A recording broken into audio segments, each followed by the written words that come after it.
Everything squared away here, and we're gonna get jumping and popping, crack-a-lacking.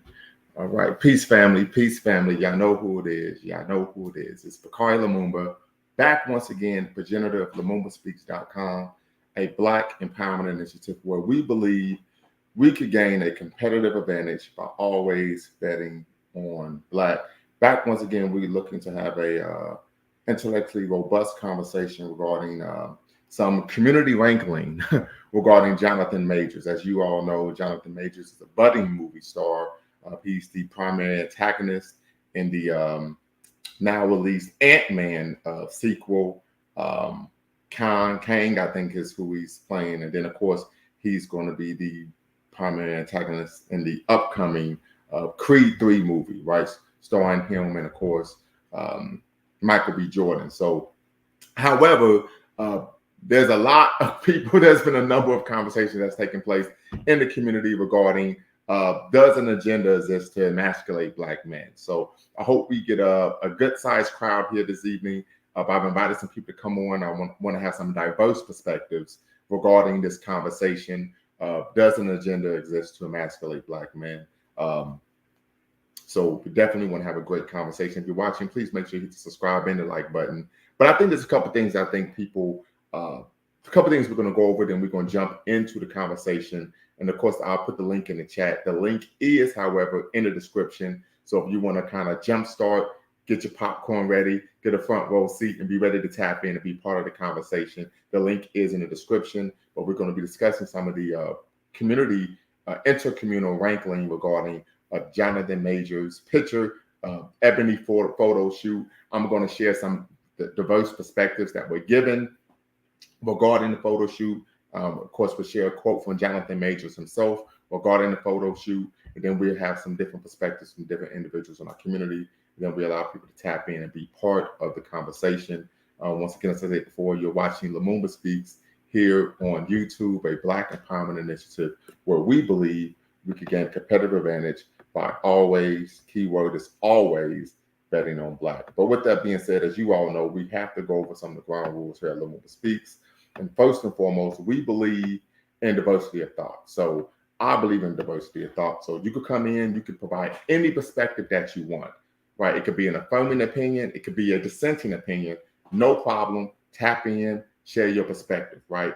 However, I do have a rule, and that's facts over feelings. What do I mean by facts over feelings? What I mean by that is if someone provides an affirming or dissenting opinion, particularly a dissenting opinion, your job is to attack the argument, not the person, right? That's why we want to focus on facts over feelings, attack the argument, not the person. We don't want to engage in our common attacks. And then most importantly, no racial epithets of any kind. I do not allow racial epithets of any kind, irrespective of one's political ideology, worldview, perspective, habitus. We're going to respect everyone we know. And we talk about the 3 ends of Black power: self-respect, self-determination, self-defense. First and foremost, we must respect ourselves as African people. And then, of course, no fundamentally false statements. So I do not allow false statements whatsoever in any way, shape, or form, right?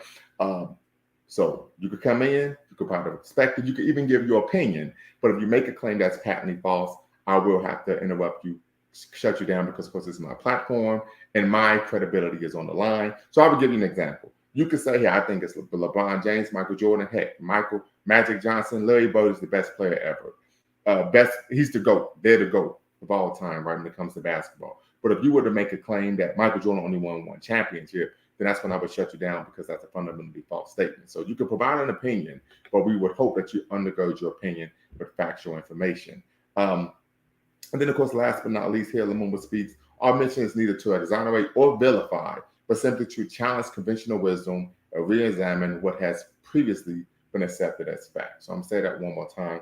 Our mission here at Lumumba Speaks is neither to exonerate or vilify, but simply to challenge conventional wisdom and re-examine what has previously been accepted as fact. So with that being said, I'm going to open this up very quickly.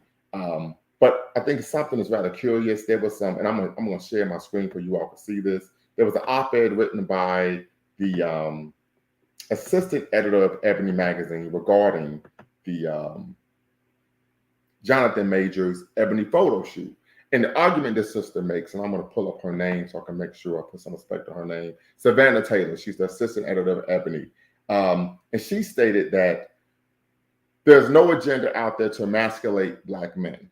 If anything, there's a mission to allow them to feel liberated enough from the shackles of hegemonic masculinity, the dictation that governs how a man should act in society based on outdated rules, to embrace whatever self-expression feels best for them.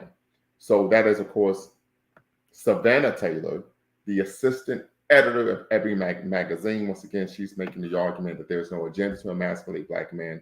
If anything, there is a mission to allow for them to feel liberated enough from the shackles of hegemonic masculinity. So we definitely want to keep that idea in mind. Hegemonic masculinity. What does that mean, right? The dictation that governs how a man should act in society based on outdated rules, to embrace whatever self-expression feels best for them. So we're going to unpack what she has to say. But also, Johnathan Majors stated, he was interviewed on a red carpet, and he said he did a photo shoot because it was artsy, right? It was creative, and he wanted to get people talking. This is the argument that he's made. Of course, there are many in our community who have made the argument there is a actual agenda to emasculate Black men. I would argue that may be true, right? I think I look at the emasculation more so in a structural and a systematic manner rather than in a symbolic manner, which someone is dressing in the manner that many would consider to be flamboyant, right? So we could talk about since the advent of the Ma'afa, the African Holocaust of colonialism, imperialism, racism, and slavery, we've seen negative caricatures of not only Black men, but Black women, because say Black people, African people in general, particularly Black men being perceived as soft and feminine, right? Yellow bellied, cowardly, lacking the ability to be logical, superstitious, lazy, so on and so forth. So we've seen a number of caricatures of African men, Black men, that promote this concept of Black men not being representative of true masculinity and manhood. Edward Said, in his brilliant book, Orientalism, talks about this very issue, how the European man would go around the world, conquer, colonize, enslave, and then, of course, depict the image on that society in which the men are considered feminine and the masculine, and the women are considered masculine, right? So there's a historical precedent to this that has been, of course, undergirded in, of course, scholarship. But then the question comes, people didn't make this claim about Prince, the Isley Brothers, the Gap Band, etc. Cameron was even known for rocking pink. I believe he even purchased a pink Range Rover, right? So definitely want to unpack this conversation and get people's perspective. So I'm going to put the link in the chat here, brothers and sisters, and then we're going to get the conversation started. So just put the link in the chat, have you all tap in, be part of the conversation. I think another thing that's also rather curious, many people are saying, this is what happens when you enter into Hollywood. This is a Hollywood issue. But Ebony Magazine is a Black magazine. We know it was started by Baba Johnson, for lack of better words. His daughters, of course, took over. They had some financial problems, sold it. But last I checked, it had been repurchased by a brother, a Black man. So once again, the conversation, it begs to, for me, almost, okay, what's the issue to where the default is always to blame Hollywood, right? So definitely looking for some people to tap in, share their perspective on if there's an agenda to emasculate Black men regarding, and of course, we're seeking to center Johnathan Majors' Ebony Photoshoot, right? So definitely hope you all can tap in. The link is in the chat, as I stated before. Diversity of thought is welcome. You can have an affirming or dissenting opinion, and your thought in that view is accepted. Only thing that I ask is that you do not make any claims that are patently false. And of course, facts over feelings, don't attack any particular person, right? Attack the argument. Then, of course, no racial epithets of any kind are allowed to be used. So with that being said, brothers and sisters, the link is in the chat. I'm going to allow you all to tap in, be part of the conversation where we're seeking to ask the question, does an agenda exist to emasculate Black men? And I think one of the things that I think is rather curious, and I would share this, that there does seem to be a push, right? This idea that if you are a man who does not embrace traditional masculine roles, thoughts, ideas, behaviors, in terms of speaking with authority, having maybe a stoic disposition, exerting self-control, or engaging in and seeking leadership opportunities and positions, or even playing, of course, physical sports. You in some industries, in some environments, you're oftentimes seen as morally superior to heterosexual masculine men. And the ideal is that you are incapable of engaging in impressive ideas and behaviors against people with marginalized identities. So this is one of the things that have come out of that. Of course, I've found myself, and I agree there's a systemic approach to emasculate. Shout out to Brother Parham. Appreciate you tapping in. I think the people are the ones you just mentioned were prompted by a bigger entity, record executives, owners, and creatives. Got you. So listen, the link is in the chat, but the design, appreciate you, but appreciate the super chat. Hey, I'm always willing to have the controversial conversations, the provocative conversations. So I hope both of you all could tap in and be part of the conversation. The link is in the chat, of course. But I do think this is an issue. Many people would turn to Dave Chappelle. We know Dave Chappelle lives in the Dayton, Ohio area. Shout out to the 937 DYT West Dayton Strong, right? And he talked about when he was filming the movie Blue Streak, right? So this is movie Blue Streak starring, of course, Martin Lawrence. And in the film, he stated that while they were, of course, shooting the film, there was a push and pressure for him to wear a dress, right? Many people say, what's the big deal? A lot of the greats have done it, from Ving Rhames to Wesley Snipes, so on and so forth. What's the big deal? But the fact that he said he was being pressured to do something like that would lead many to be, of course, curious about what's really going on here. But as I said before, I think if someone was to provide a dissenting opinion, Prince, right, the Gap Band, the Isley Brothers, right, they are known. Love Ash, appreciate you, sister. Hope you could tap in a bit later. They are known for having a non-traditional masculine stance, masculine gaze, way of moving, of course, throughout the world, not only in just the Black community. So the question comes, what's really going on here? Some have even argued that this is a brother who, of course, has hit the gym. He's gotten ripped, put on some muscle, and yet then you see him engaging in what is considered feminine or emasculate poses, that there's almost a push to make him be seen by the power structure as non-threatening. So that's an idea that's out there. Hope you all could tap in. I do know that oftentimes, particularly in the industry that I work in, there is kind of an idea, right, that you need to go out of your way to show people that you are not a threat, that you are not a harm to not only society, but of course to the individuals that are, of course, in your locality, the locale. So these are some of the ideas and thoughts that are out there. So I definitely want some brothers and sisters to tap in, be part of the conversation, where we're asking the question, does an agenda exist to emasculate Black men? I would say historically, absolutely. I think even to this day, a lot of that emasculation will come from economic exploitation, right? The inability to provide, to actually fulfill one's role as a man, of being someone who is being productive. Right, we know that there are still structural barriers that Black men face over and above even Black women. Even though we're not trying to get into a oppression Olympics contest regarding employment discrimination from a societal standpoint. We talk about socially. We know Black men and Black boys face the harshest forms of school and, of course, criminal justice system discipline, and then maybe even from a political standpoint, we see disenfranchisement of Black men in terms of them not being engaged by particular politicians and, of course, political parties, right?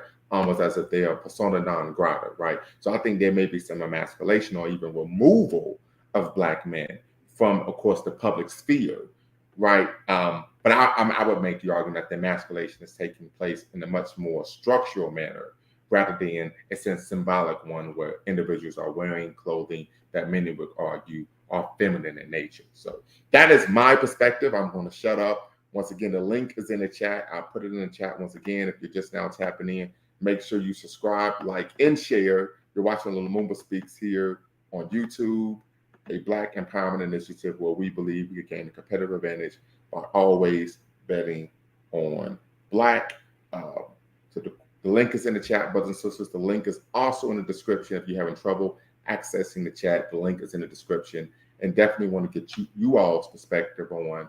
Of course, we're going to be centering Johnathan Majors, his Ebony photo shoot, but also, of course, this overarching question of, does an agenda exist to emasculate Black men? There have been some that have pointed to some of the rather wild, to say the least, behaviors that we've seen a lot of Black boys go through, and of course the public school system.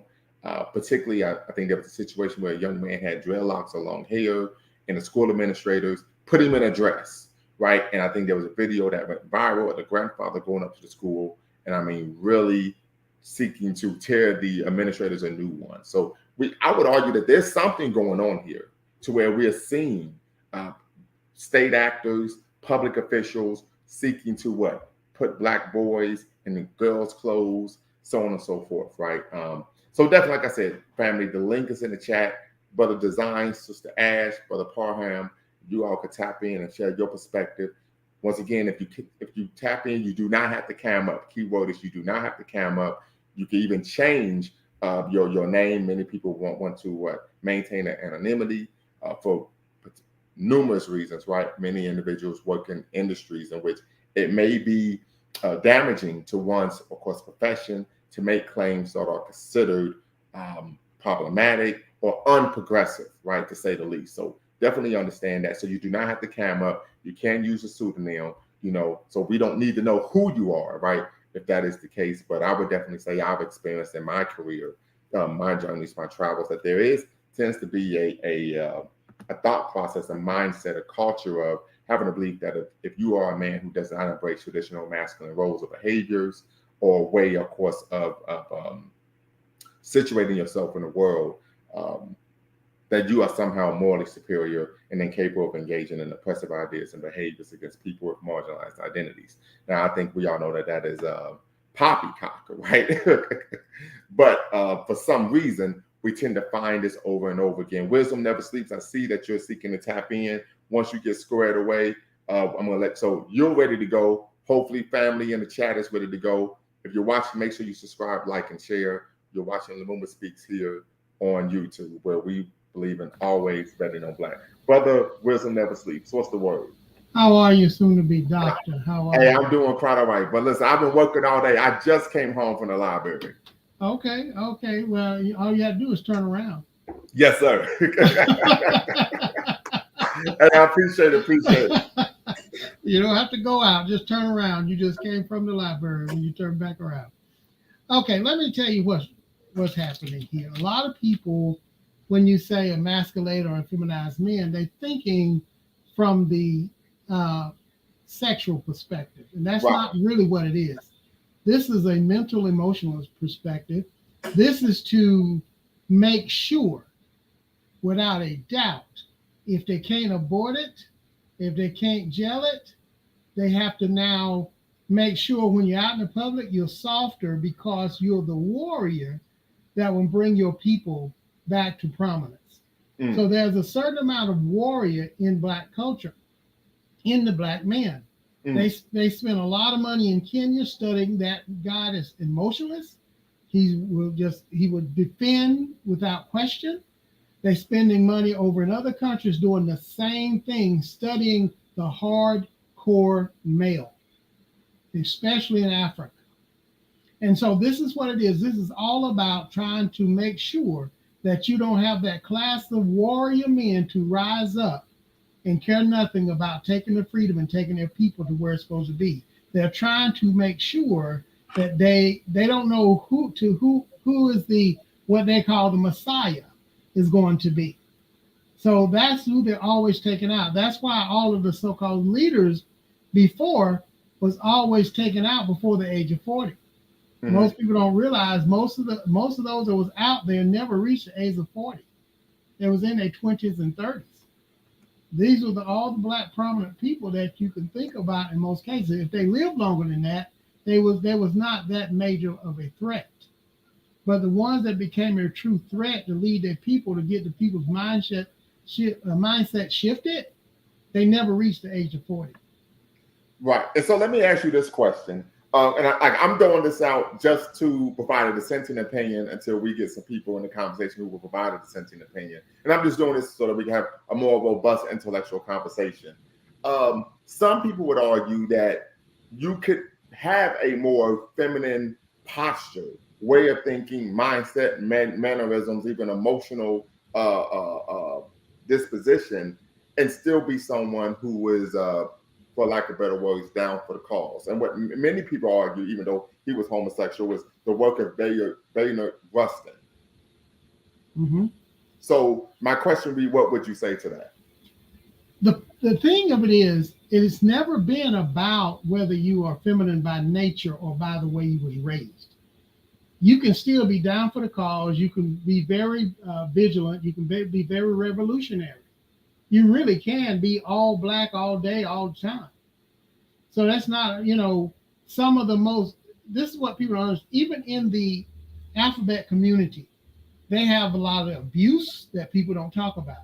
A lot of murder, a lot of anger, a lot of problems going on over there. A lot of domestic violence. Yes, extreme, a lot of it. And extreme racism is there too. So they try to blanket it, but the fact of it is that they try to make it look like they are in.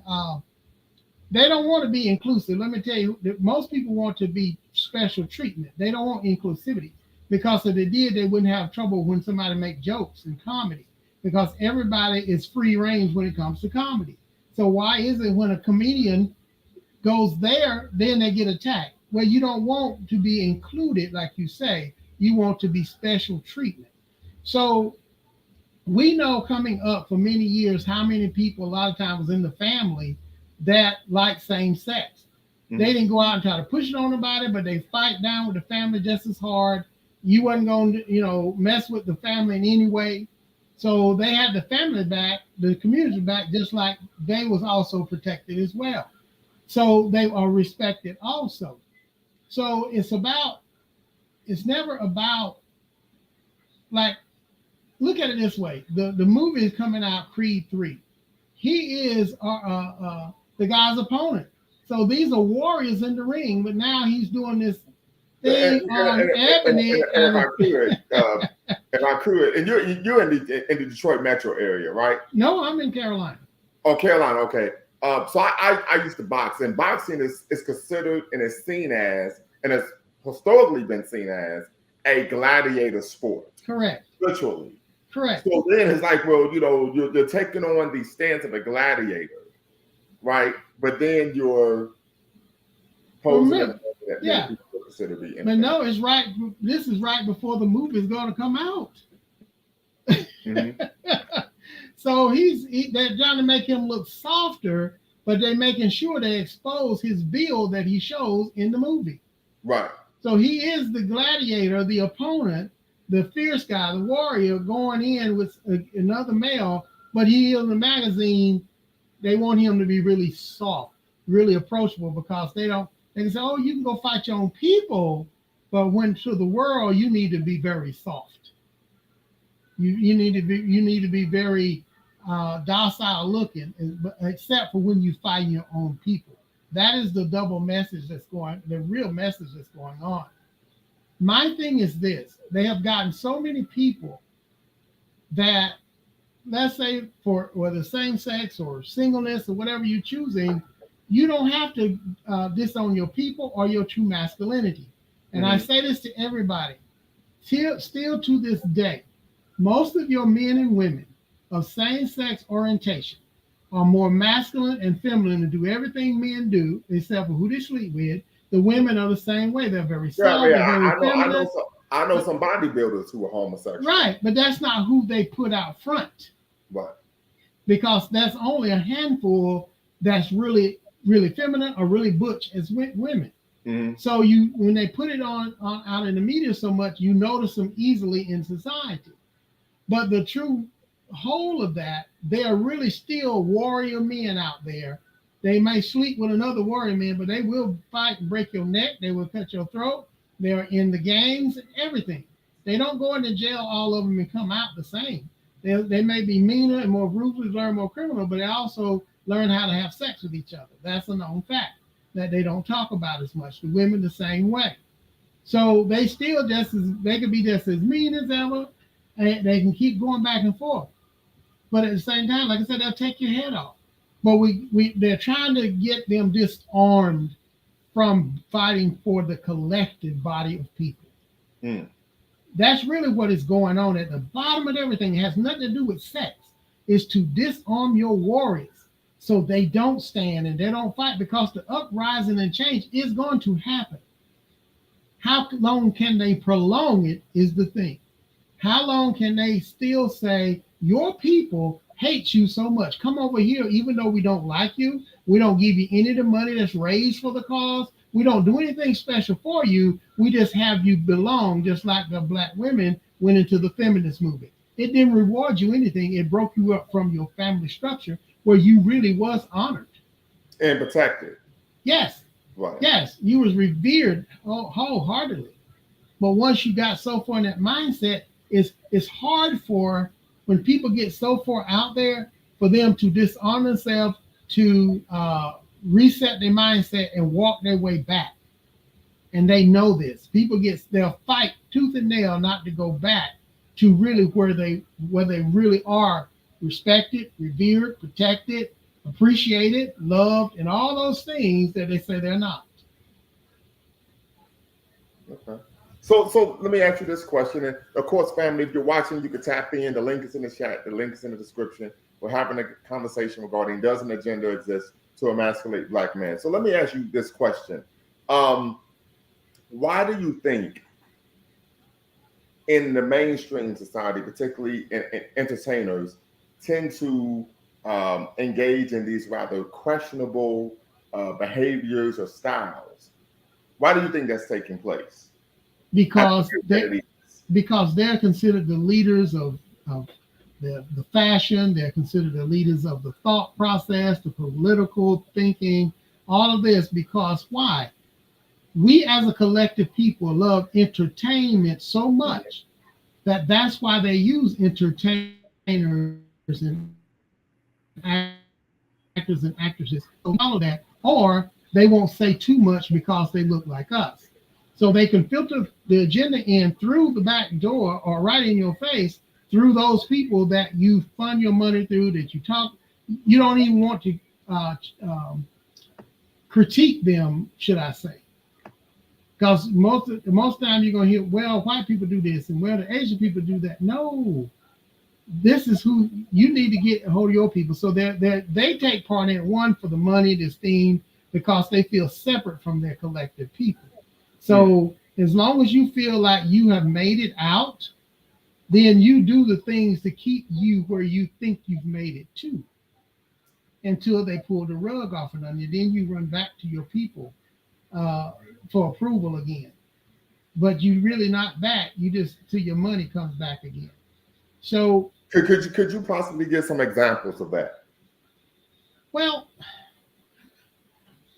so for example, I think of Omarosa, right? When she was with Trump, it was, oh, you're going to be bowing to him. He's this, that, and the third. He's the second coming of Jesus Christ of Nazareth, almost, right? She gets fired. Next thing you know, oh, he's anti-black. He's a racist, and most people in the community said, we don't want you. You can't come back. Right. So I think that would be an example, because we're not dealing with the issue of masculine and femininity, but an example of someone, I made it. Hey, I'm getting this bag. But when they give me my black person wake up moment, right now, I was running back to the community. I think Kanye is another good example. Right, he tends to speak extremely ill of black people. He tends to seek acceptance from white, actually professed white nationalists. And then when things aren't going well for him, he runs back to the black community. But it's like this, and I say this all the time. The ones that you can easily see, they wear it on their sleeve. Those are the ones that you should be glad about. It's the ones that still pretend that they're for you while they're really pushing those people's agenda on you. And they really, like the Snoop Dogs and everybody that really, but when they get they slap in the face, they go on TV with all the white people. They do all the movies for them. They talk very good. Look at all of them during this past election for Trump. Most of those people, you can see pictures with them way back when. It was all about the Donald. They was taking pictures with him, meet with him all the time, want to know about him, going to the Trump Towers, going to the casinos. But soon as I always say Democrats, soon as the other party, the liberal-minded, put him out there as being so racist, then all of a sudden that's the word they were saying. Right. Now a history. Now I will say this though, he was saying things himself that was rooted in, of course, bigotry. And that's okay though. Right. I would rather have the know you hate me than you smile in my back and all the time tearing me down. Absolutely. Why? I know how to deal with you. Right. I know how to deal with you. So if you come to me and say, look, I'm going to do this because it's going to make me money or make me go somewhere, it's going to help your people, I know you're going to do it because it benefits you. Right. But the people that says, I'm going to do all this for you and do all this for you if you do this for me, but you never do it no matter how many times I do stuff for you, those are the ones that smiling but telling you the person. Let's just say like you and Dinus, right? If you come to me and say, well, Brother Wisdom, you know what? You know I really don't like you a lot of times, but I need an investor into this football team, and this is what we can work out a deal. If you want it, fine. If you don't, I'll go to somebody else. But I know you're an investor. I heard you talk about it. And I can say, well, you know what? You're right. We really don't see eye to eye on a lot of things, but we love to make money. Right. So give me your figures. What is your vision on stuff? We'll have our attorneys to make sure all on board. But let's say Dinus would say, now you know, Dennis, you can't do that. You know that man always talk bad about you. He don't like you. He really don't like us. I tell you what you do. You just turn down that deal, and I promise you, I'll have a deal for you too. Right. Well, and here's the thing: a business relationship and a personal relationship are completely different. And I'm gonna give an example because, like I said, I'm a boxing head. Floyd Mayweather and Oscar De La Hoya, they can't stand each other. Right. Literally can't stand each other, but they did great business together. Exactly. And that is the Achilles heel for the collective Black people. They don't know how to separate the two. Mm-hmm. Because when they voted against the person who had all the stuff on the table, and then when he got there, done a lot of things and could have done more, when somebody went to sit at the table, even to talk to them, they vilified them because they were so emotionally and mentally brainwashed to hate someone over how they talk versus what you can get from them. And I would give you an example of this, and then we're going to recenter the conversation on, of course, emancipation of Black men. But, Michelle Obama, she was considered, I think they came out with a campaign on BET, Buffoon Entertainment Television, right? Yeah. Where they said, forever our first lady. And people were saying that she's so beautiful, so on and so forth. I said, listen, I think Michelle Obama's a good-looking woman, but I could give a damn if she looked like a damn catcher's mitt, for crying out loud, right? What I care about is what do you do when you're in a position of power and influence to help our people have a competitive advantage in society, right? And so I told people, I said, if you want to be historically accurate and based off what? The substantial work of a first lady, not symbolism. The first lady who should be forever our first lady is Eleanor Roosevelt. Correct. Who looked like a damn dog. Whoa, whoa. Right. You know what I'm saying? Like literally. But she did some work. Who was actually doing. Yes. So I think a big issue, and I think the overarching theme of what you're speaking to is that we focus on symbolism rather than on substance. Yeah. In other words, how does it make us feel versus how does it make us heal? See, we rather feel than heal. Right. Because healing is hard.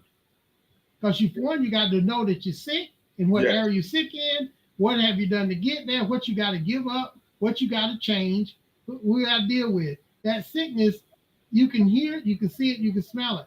The fact of it is, most of us collectively don't even know we sick mentally and emotionally, and we don't change because it's hard and it hurts to know that these people really didn't like us.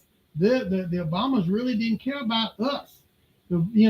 This person, Biden, I know he done the crime bill, but okay, did he change the 13th Amendment? No. None of them have. No. And I sent a message to someone and they go, well, all of them are crooks. I said, you know what? You and I can't talk anymore when it comes to politics. We'll still be Facebook friends or whatever. There was neighbors. I helped them do home loans and all that. But there are some people I never, ever talk politics to again because they never, ever talk from a logical standpoint. It's always from the feeling, and they've locked in so dead and long they don't care.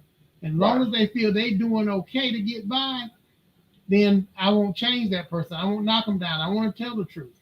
So if I can't tell the mama the truth about how I feel about him once I know him, and he can't do the same for me, we don't love enough the person. I don't love me enough. I would agree with that. When it comes to my council of elders, personal council of elders, my friends, brothers and sisters, they tell me the truth. They don't tell me what I want to hear. I give you an example. I remember when I had graduated from undergrad, and I was applying for my first job in higher ed, working full time, right? Yes. And I remember I was like, hey, I told a group of my friends, we had just left a meeting for our organization. I said, y'all got my interview on Tuesday. I'm showing up in African garb. I'm having a dashiki, da-da-da-da-da. And they was like, no. They was like, no. Right? And I'm like, nah, man, I'm holding it down. They was like, listen. They were like, we are not going to let you walk out of this building until you promise us you're going to wear a shirt and tie. See? Literally. And they was like, you are not going to give them a reason not to hire you. Mm-hmm. Mm-hmm. Right? And so I had to give them my word. And as we know, as a man, you give your word, you have to keep your word. Correct. Right? And so I showed up in a suit and tie and I ended up getting a job. So I say that to say, I would agree. You have to have people around you to say, that's a bad look for you. You don't need to do this. Don't say that. Hey, let's keep it pushing. Right? And so we don't want to have people who are sycophants. But once again, family, the link is in the chat. The link is also in the description. I want you to tap in and give your perspective on, do you believe there's an agenda to emasculate Black men? You're watching Lumumba Speaks here on YouTube, a Black empowerment initiative where we believe we can gain a competitive advantage by always betting on Black. We're centering, of course, the recently released Ebony cover photo of Johnathan Majors. He's a budding movie star in the industry. He's going to be playing the primary. He's going to be he's the primary antagonist in the forthcoming film, potential blockbuster film Creed 3. And many are arguing that the manner in which, of course, he posed the pictures are representative of an agenda to emasculate Black men. I made the argument that I believe there are structural issues that are rooted in, of course, emasculating Black men. And of course, the definition of emasculation is to deprive a man of his male role or identity, to make someone or something weaker or less effective. So that is the dictionary definition of emasculate. But I'm going one more time. I'm going to read this quote. And Sister Trina Jackson, hopefully you can tap in. But I'm going to read this quote from the Sister Savannah Taylor, who is the assistant editor of Ebony Magazine. And this is the statement she made regarding people responding to his brother Johnathan Majors' Ebony cover photo shoot.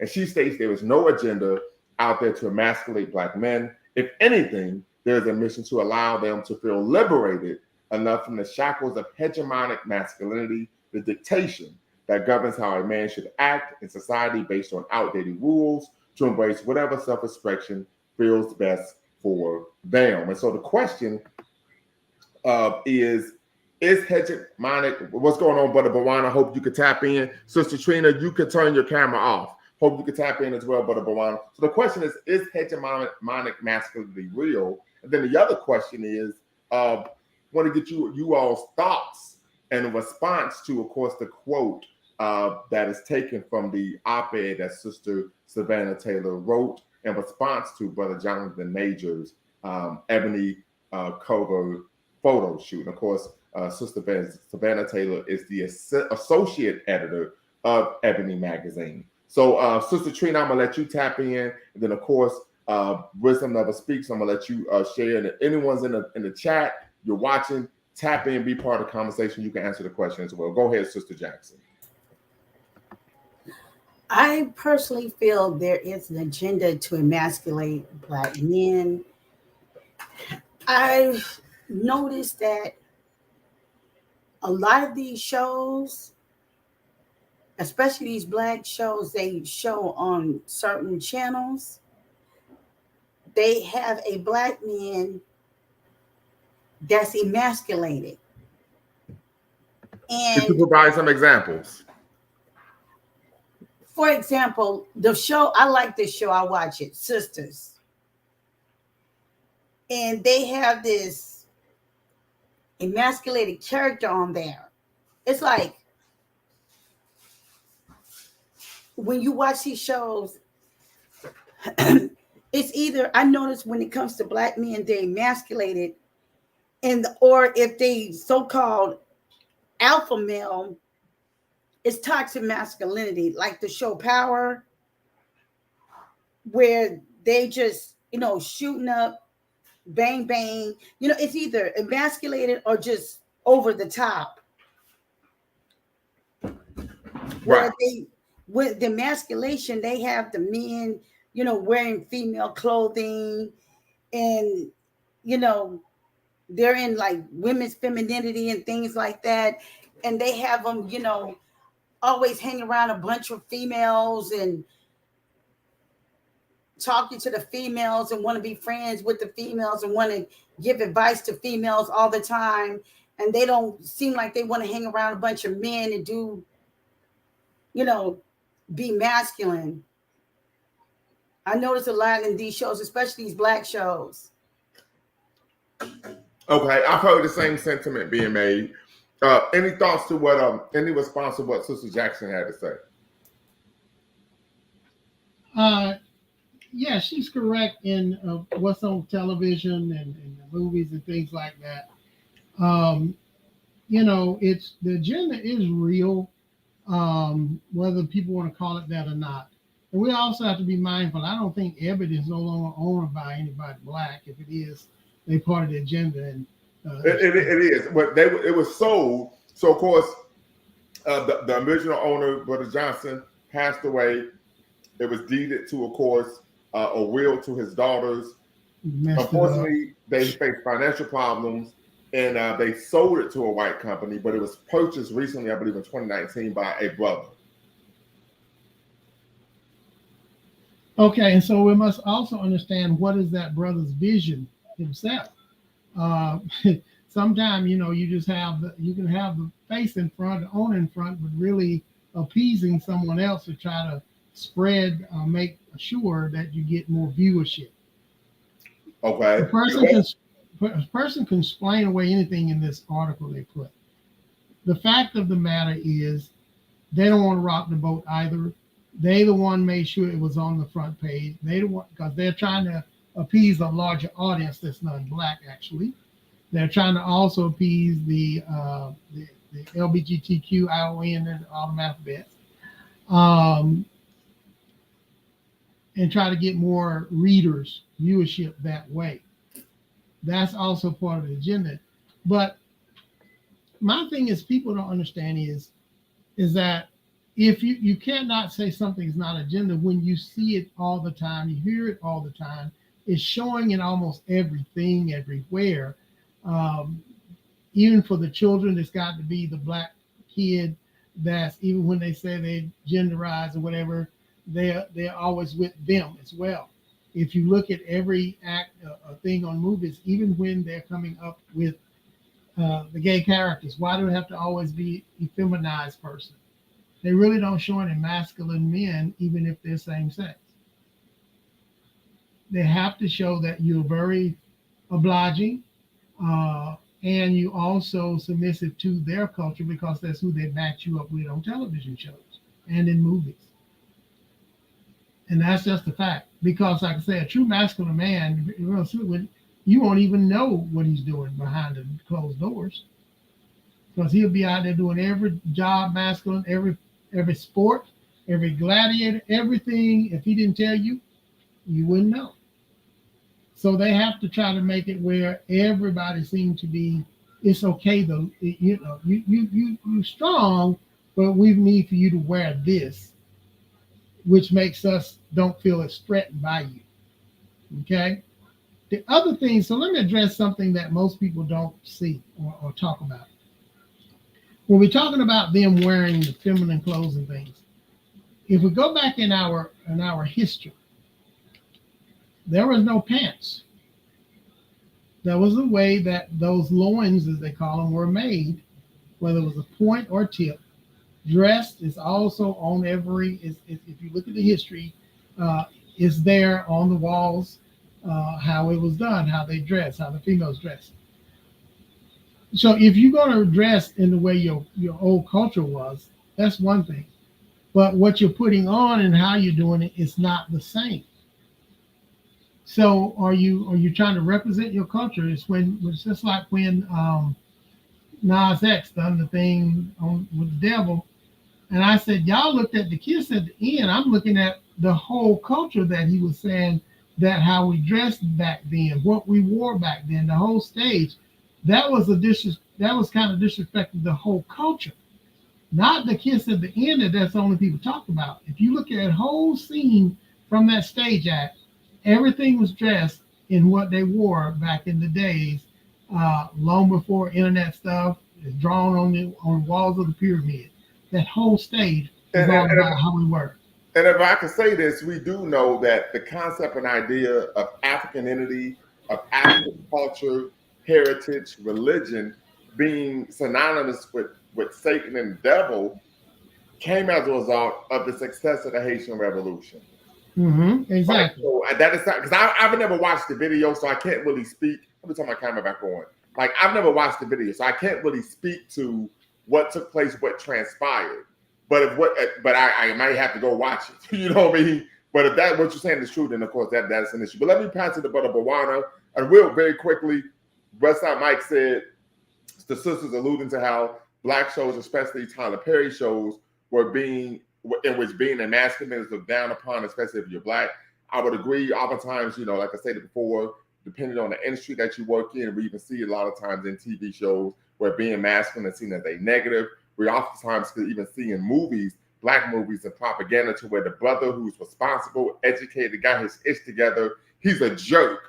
But the brother who was struggling to even make it and even work a job is a nice guy, and that's the man the woman picks, right? So it's almost as certain as if you are a man who is successful, productive, competitive in society, taking care of your business is frowned upon. So just really some things to consider when we talk about using critical thinking. But Brother Bawana, go right ahead. Yeah, no worries. What's up, Prof?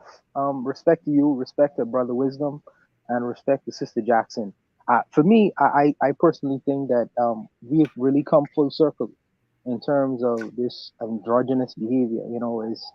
Back in the day when Michael Jackson and Prince, I think his name is, was carrying on with these kinds of images, symbolism. I think that it was a lot of people. I think that was embraced back in the day. Not so much so, but I think it was embraced back in the day. But now we see this whole evolution now. It's evolved now. These guys are not necessarily even wearing they're wearing full-on dresses. Could you imagine such a thing? But they are. If I could interject, Dr. Frances Cress Welsing, put some respect, give a shout out, some love to the great ancestor, Dr. Frances Cress Welsing. She stated that this would happen, that white hegemony would have black men wearing dresses. She actually stated this. She made this claim back in the late 70s, early 80s, and people said, "Oh, you're just doing the most," right? Yes. And of course, as she stated, here we are. Yes, she said that slowly and surely, I think she referenced what's the guy's name? Who she always references, Neely Fuller. Yeah, she said that there'll come a time when the pants sagging, it'll become lower. They'll become lower and lower. They'll actually step out of the pants. And absolutely. Yeah, I'm gonna be honest with you. When I first heard it, I just said this. I said this is the most ridiculous thing I've ever heard in my life. Far-fetched, yeah. Now, let me say this. Because I'm glad you brought that up. And then I forget the rapper who, on the cover of his album, he was wearing a wedding dress, but also holding an AK-47, right, or M16. I don't recall who the rapper was. But at the same time, I mean, Dennis Rodman, he wrote a book during his tenure with the Chicago Bulls, and he showed up to the book signing in a wedding dress and a blonde weave. Said he was marrying himself. Oh man, you can't make this stuff up. But I think that this was the eventuality. If we were to go back and listen to our scholars back in the day, when they was basically saying what the eventuality would become, and now we are living full on in this experience now. But what I would say is, in the house of what I consider to be how white supremacy, there is only one man. So if you want to function, and if you have male organs, male parts in our world, Mhm. you have to either function as I'm gonna say a LGBT person, let me put it like that, or you have to play our game. So put on our dress and pretend as if you are such. So because we want to remove all threats of any kind of other versions of what maleness and manhood is. Therefore, if you want to function in our world, this is what you must do. So it's like they are eradicating any other version of maleness and masculinity, because So, in the house of so, white supremacy, there is only one so male. let me ask you this: do you think that that could speak to the situation Terry Crews was in, where that white guy Harvey Weinstein walked up to him in front of his wife and grabbed his genitalia? And Was many it was people, Weinstein that did it? I didn't know it was Weinstein who did it. yes, and of course, Oh, many people came out. So this is rather curious because West Side Mike, I want you to tap in and be part of the conversation if you can. Same with Tyrese Baker, but Terry Crews, there were pictures that surfaced of him showing up to maybe album release parties, movie premieres, wearing women's lingerie, wearing a woman's bustier or a bra. So then the people said, well, maybe your behavior invited him to even try you like that. But then here's the curious thing: after that took place, him being a victim or survivor of sexual violence and predation, of course, he went around, instead of speaking out against what a sexual predator Harvey Weinstein was, he did what? He started going around speaking against toxic masculinity, talking about that he was being a bad father and leader of his household while wanting to know where his children were at all times. it is unfortunate. I It mean, is it's absolutely unfortunate. ridiculous. It's unfortunate, and it's unfortunate that these people are given the loudest voices, not our thinkers, such as yourself and Brother Wisdom, especially in terms of maleness and manhood, who could really speak extensively on these kinds of issues and topics. No, they are y'all are displaced, and the people who are put in place are people like yourself, people who have some proficiency in these kinds of discussions, is people who would do anything for the almighty dollar, even if it means putting on a dress. And that's unfortunate, man. It just Yeah. is. I mean, I think I could, and I'm gonna let you go, but wisdom never sleeps. I think of course, Dr. T. Hassan Johnson, his brilliant work. I think of Dr. Tommy J. Curry. I have his book over there. In his book, you need a thesaurus or Rosetta Stone in a goddamn atlas map to get through that book, right? I mean, the brother's just brilliant.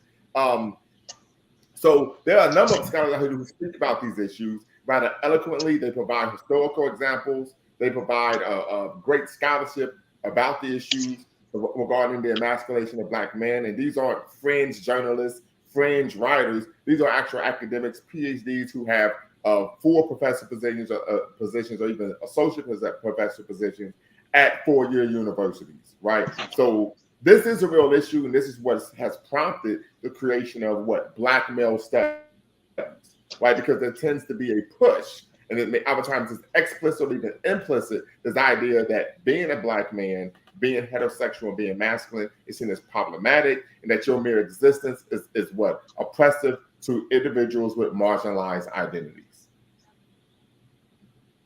And also, what you can see is how it's working, because the same Terry Crews, when he got the backlash from other Black males, especially, he was ready to fight all of them. This is, and yeah, they never touched him. They just talked point. about that, his masculinity, his muscles, and all this stuff. And he didn't. It's like if you'd have been a true man, you'd have swung just out of the reflex of it. True. Regardless of who it was. But then was all that planned for you to go around playing this victim, so you get more roles down the road and be more accepted? You had already married outside of your race. You want to be more accepted. You want not to be looking more brutal or whatever, or brutish, but you was ready to fight any other black male.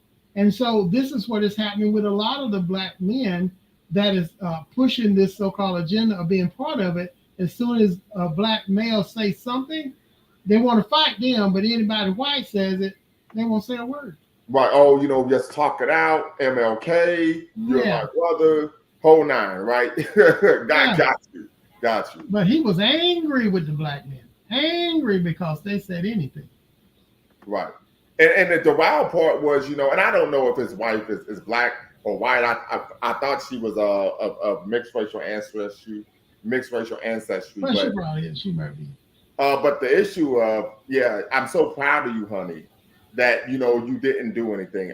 Any woman I deal with, if I allow some guy to touch on me like that and I didn't snuff him, I didn't get him up out of here, you know what I mean? She would be looking at me like our relationship is over. Right.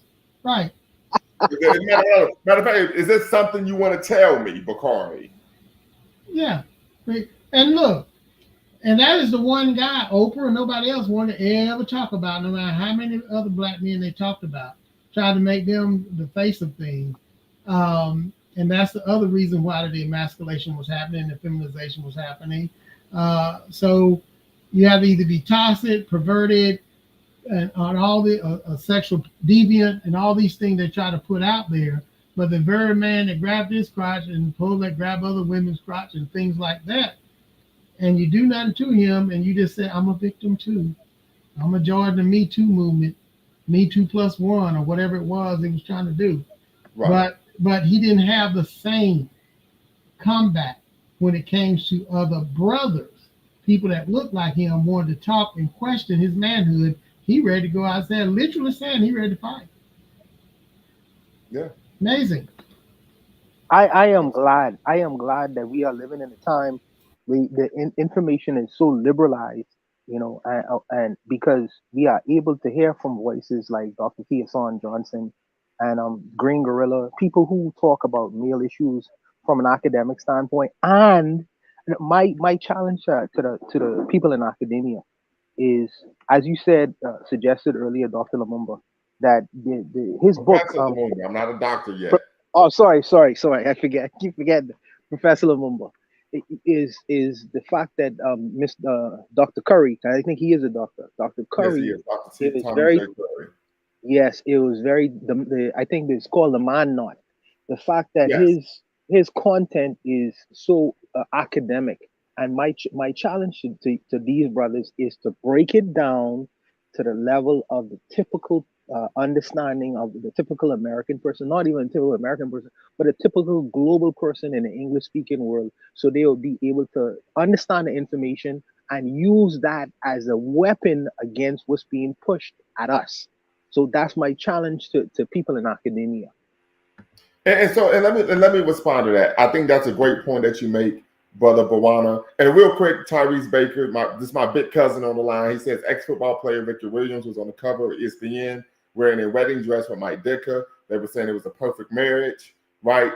But once again, he's the one wearing the dress. So just inferring that he's, of course, the woman in the relationship. But so here's the issue, and the issue is in academia, when you write, when you're published, you are writing to other academics, not to society in general or at large. So that's the issue, because if you don't write in a manner that is for academic consumption, you won't be published, and if you don't get published, you're going to lose your job, right? So that's the dynamic there. But also, when we look at some of the work of Dr. T. Hassan Johnson with his YouTube channel, with his Onyx report, where he's taking this academic information and he's breaking it down and making it digestible for the everyday brother and sister in the community. Is it possible? Is it possible when you create academic literature like that, alongside that, create popular literature where the regular person is able to understand the information to a level not necessarily of an academic or even in the field of academia, but a regular person on the street would still be able to access that information and understand it in a way where I don't have to be a scholar to be able to sift through the material. Another thing also, I'll say this. A lot of people don't recall the movie with Shaka Zulu. That was one part in it. They insinuated he brought in some of his young males to be with that night. And most people don't even, I don't think they ever talked about that was in that movie with Shaka Zulu. They made sure they tried to play that in there as an African king, and strong African king as he was. So that was in there even back then, years ago, in that movie. The other thing is this, I will say this. When it comes true to men and women who are true to who they are, and let's say our culture, we really could care less who you sleep with and sometimes what you wear. But if you're doing it and say that you turn it against your own people, your own culture, your own collective, that's the real issue here. So if they got to effeminize people just to turn them against the people, they got to bring them into the alphabet community and say your people don't really like you, never did. It's the thing that they receive and take that brainwashing and say, okay, I'm just going to do like this and do like that because I'm approved over here, where my open enemy really is. And yet, I won't fight for my people or for my own freedom. And in order for me to really fight for my own freedom, I really do have to fight with my people. That's what they really will learn. So they might as well say, okay, I want to be me, I'm going to be myself. But the reality is we could care less as long as you don't turn your back on who you really are, no matter what you're doing and who you're doing it with. That's the real issue. When they marry outside, they want to act like they are all the way outside. But you're leaving no generational wealth. You're leaving nothing for your people. So with the agenda, like I said, they have to make sure your mindset, you mentally are withdrawn from fighting for the collective body of your people, for the ultimate war that is eventually will happen when you rise again and be on top. It's just prolonging it is all it's doing. But brother wisdom, I see it differently, and I take another approach to your assertion, because I do care who you're sleeping with, because who you sleep with is extremely political. It's extremely political, and I would like to know or to ensure that who you sleeping with, I'm in line with, because there are some people who sleep with children. There are some people who do sleep with the opposite sex. I consider that to be anti-life. I consider that to be not necessarily pro-me. So I'm very concerned about that, because what I could hire you for the service of taking care of my children. If you have the mentality as such, I want to ensure that you don't take these ideas and impose these kinds of values onto my children.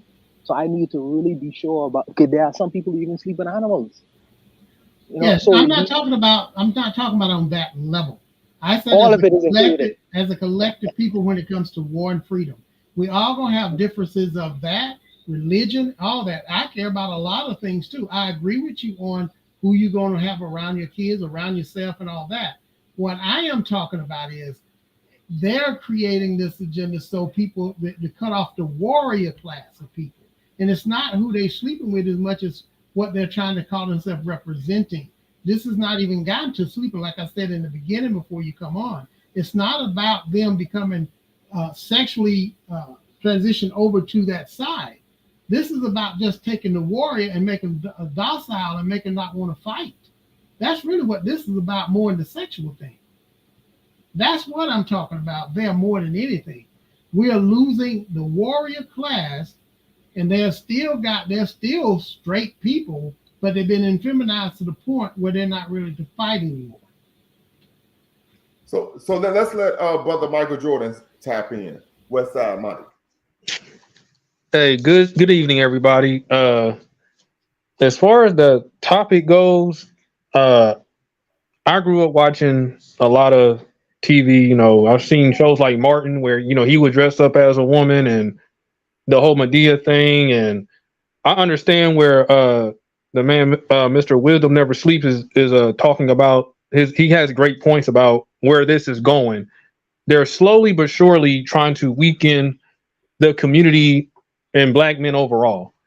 And we know that, we've seen that through decades of TV and movies, magazines, throughout all media. The thing is that we also have to understand that we hold the power to not let it get too far, because at the end of the day, it only works if we go along with it. So, and that's what we have on our end. As long as we continue to do things like this, educate our people, because we have to understand that it's kind of weird for like strong-minded people like us, but for the most part, there are certain people in this society who are easily programmed by what they see on the media, whether it be TV, all that. Like, it can affect them, and they will go along with the programming and the process of being emasculated just because. And it takes us to be strong enough to speak out against it and make sure that we see it for what it is, and kind of counteract that by just being the strong Black men and women we are, and doing whatever we can do to fight back against it. Now that we realize what it is, it's still up to us to put an end to it, because they're not going to stop. And so let me ask you this: how do we put an end to it? Well, like dialogue like this, even us making this is stepping up to calling it out, but it takes more of an action. Whenever we can verbally attack it, we have to call it out when it's there. And it's kind of weird saying this, but we're going to have to go against a lot of our own people in doing that as well, because we can tell. I know I can tell for a fact that it's starting to become normalized in our community, to where, doing certain things that are seen as feminine is starting to become okay as if you're a man. And could you provide some examples? Like when I was in high school and dudes started wearing like skinny jeans and stuff, and I don't know, it's just certain things that even with the sagging of the pants, and which I was talking about earlier, where now they wearing dresses and stuff. Like, all these things are being put on people who are in sports. They're in sports. They're in movies. What Mr. Wisdom said, the guy who was kissing the devil in that music, I forgot that guy's name, but stuff like that. Yeah, that. So those are examples of things that are pushed as an agenda, and it can call it. When that video came out, it did get backlash. So a lot of people saw what was trying to be done, but still, there are still people who defend it. And with me living in Atlanta, there's a lot of stuff around here where people try to manipulate your mind into thinking that it's not even seen as emasculation at all. It's just people being who they are, when in all actuality, it is that. Whenever you can't, whenever you're so-called being what is an actual man, they call it toxic masculinity. I hate that phrase, because it doesn't make any sense in how you being naturally who you are is actually being attacked to persuade you into thinking that that's bad, and being more feminine is better for you. That kind of like weakens you as a man. So just through different phases in my life, and from childhood to high school and now adulthood, I've seen different instances where just being a man, or just carrying yourself as a straight man, a straight strong man, is an issue for a lot of people, and they're doing it on purpose, which we know that. It's just up to us to look.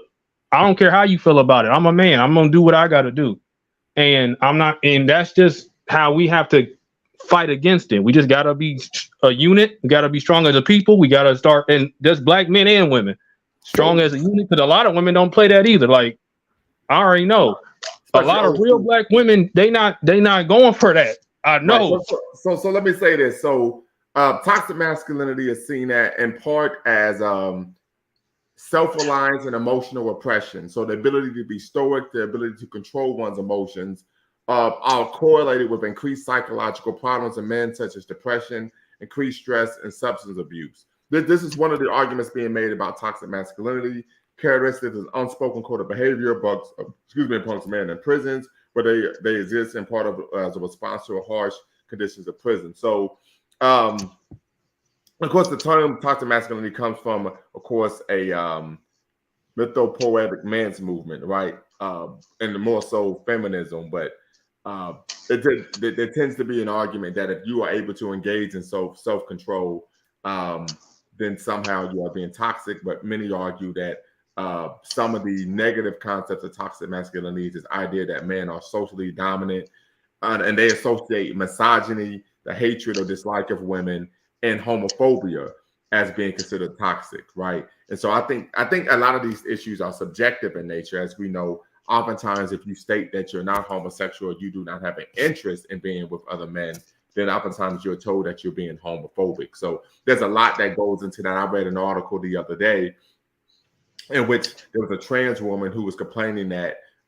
no one wanted to date her or be in an actual relationship with her or him, whatever floats your boat. And they complained that it was because Black men and as a whole were transphobic. Right. So we see almost to the point to where they're taking away your ability to choose who you want to be with. Right. And that if you choose not to be with them, then somehow something's wrong with you. So there tends to be some some Jedi mind going on. And that only works. Excuse me. And that only works on weak-minded people. If I'm not attracted to you, you're not about to sit here and tell me it's because I got no, I don't do that. So that's just what it's gonna be. I don't care about like that stuff. Does not like ain't no way you're gonna mentally manipulate me. And if I'm not attracted to transsexuals, it ain't going down. Go on somewhere. That's what it is. I don't care how people think about it. Public opinion, society, that means nothing to me. I think for myself. That's the problem. Too many people let society think for them, and they just go along with being, pressured into doing stuff that they know they're not comfortable with, or they know goes against who they really are. But that's on them, and that's what I mean by. I can recall, because I work in higher ed, having a colleague of mine, actually a woman who was a member of my doctoral cohort, tell me that she felt uncomfortable with my presence because I was very masculine. And I remember asking one of the professors in the program, hey, am I saying or doing something that's problematic? Because I'm kind of noticing the vibe to where people don't want to be around me. And she said, no, you haven't said or done anything that's a problem, because if you had, I would have told you quick, fast, in a hurry. And she told me, the professor said, the issue is they aren't used to being around someone like you. She said, you're masculine, you're heterosexual, and you're physically fit.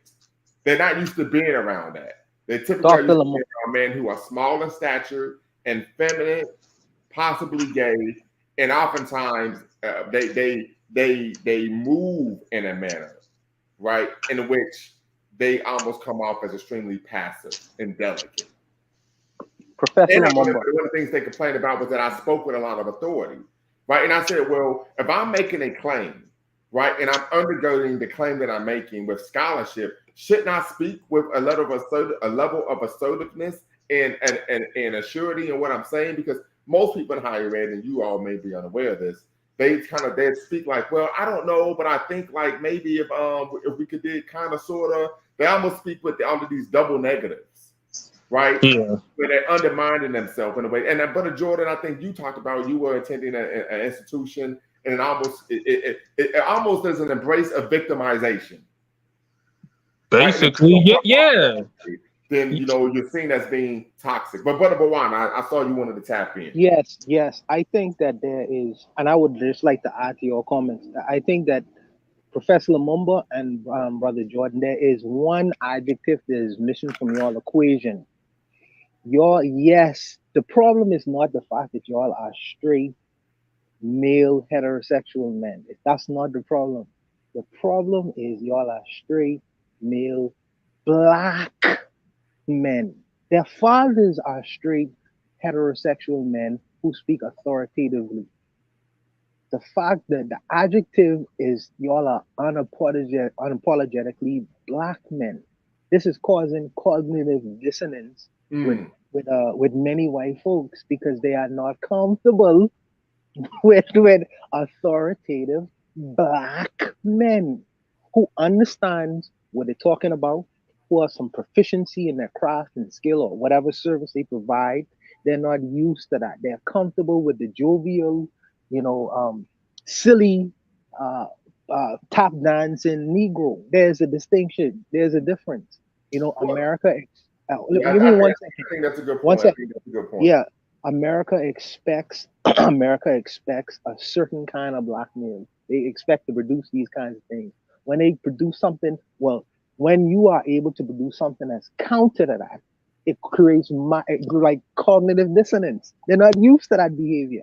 There's something else I wanted to say, but I'll stop there for now. Well, let me speak to that very quickly before we open it back up to the panel. So I can recall even my days when I was in the military.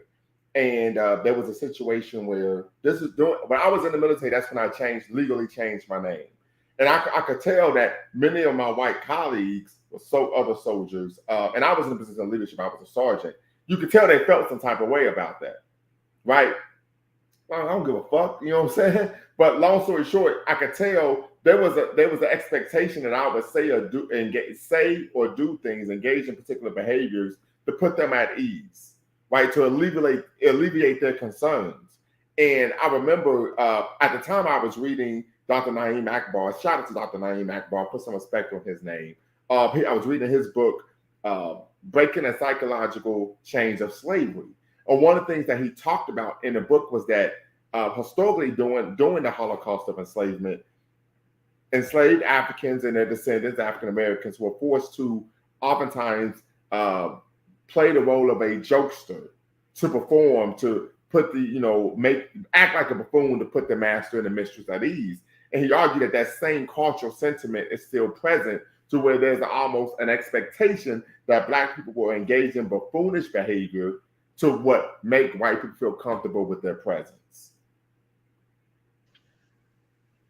I actually agree with that. I've seen that multiple times. Like, a lot of white people are more comfortable when Black people just go along with what they think Black people should do. And I've actually seen Black people act in that way where it seems like they just lose all sense of mental when it comes to being around white people. Like, they submit to them quick, and it's just weird, like how I can be around a brother or a sister, and then as soon as somebody white come along of authority or something like that, they just change. Like, they don't know. It's like they lose any sense of Blackness, but it's like they play a part to submit to them, and I don't respect that. There's a lot of old school Black people who, like I said, like I've alluded to a lot of people before, that just it's like they accept their superiority or something like that when white people come around. Like, hold on, don't do that. Like how I talked about before, like a person, an elder, gonna tell you, young Black man, pull your pants up, have some respect for yourself, versus a old Negro might tell you, hey, young brother, pull your pants up. What white people gonna think? It's that type of mentality. Brother Jordan, I think that's a great point. A great point. Because I can recall when I first started my doctoral program, and you've been around me before, I tend to have an assertive personality. I remember my lawyer was even like, you have a very dominant personality, right? Yeah. I remember one of my Black female colleagues came to me and said, hey, you might want to adjust the way you're moving, right? And but the first thing out of her mouth was a concern for how white people would think. Right. And I remember being like, hey, I would have took your advice if you didn't lead with that, if you didn't bring that up. And she said something about, well, you can't be here and be successful and be yourself. And I said, being myself is what got me here. Right. Right. So psychologically, that's how they think. That's how they think. They don't have no sense of Black pride or any kind of, and not even Black pride, just being pride as being who you are. Just to submit to them, to try to submit to white people to get by. Right. And the thing is, no one's saying you have to show up to work in a dashiki and have Congo drums in your office. No, it's just, you move in a manner in which you have self-respect for who you are and that whence you came. Exactly. But so many of our people, they love to submit to weakening themselves around white people to appease them. Like, it's irritating to me. I've seen that with different people all my life. And here's the thing, and I think you could speak to this, and then we're going to, of course, bring this full circle regarding the conversation we're having on the alleged gender to emasculate black men. But I think this, and you may speak to this, but I've seen situations where a lot of people of our age, our generation, they were taught by their parents to behave this way. Yep. Like, oftentimes the parents were telling them, you need to act this way in order to be successful. You need to do this in order to get ahead. And I'm glad my dad was the opposite. Like, he did not play that. He Sister said, "Be Ash, yourself." I hope you tap in, Sister Ash. You said you felt that. Tap in, be part of the conversation. So this is sister from the DYT, but she's living in San Diego right now, so we know it doesn't rain in Southern California. Shout out to Sister Ash. Go ahead, Brother Jordan. I'm sorry. Oh, it's cool. Like I said, my dad was the opposite. Like, because I would have jobs where I would be around certain black people, and if there was an issue and there was, the manager was white about something, they would try to talk you out of speaking up for yourself, which I was the complete opposite. If there's a problem, I'm gonna address it. But they would be quiet about things. And I'm like, I hate how weak-minded our people can be towards them, but they always on 10 around each other. Right. And that's a big idea. That's crazy to me. Internalizing, right, anti-blackness, and then of course, right.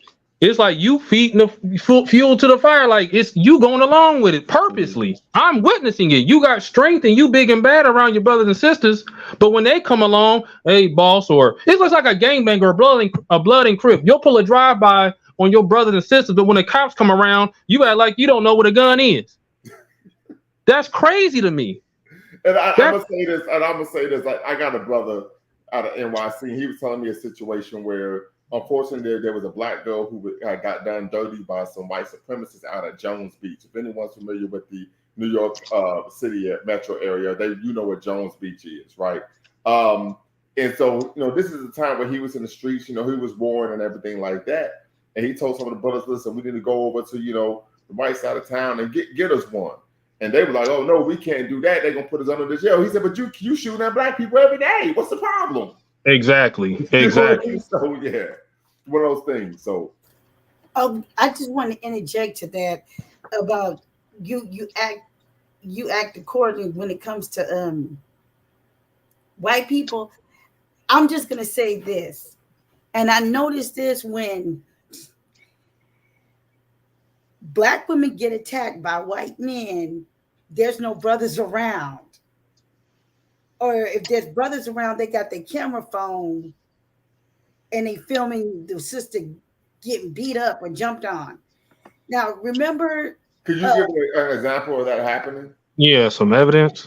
Okay. Do you remember... Real quick, Seattle Slides, if you could just cam up very quickly so that I can see your face, know who you are, know you're not trolling, and then I can tap you into the conversation. Go ahead, Sister Jackson. I noticed that this is not about bashing black men, but I'm just saying in general.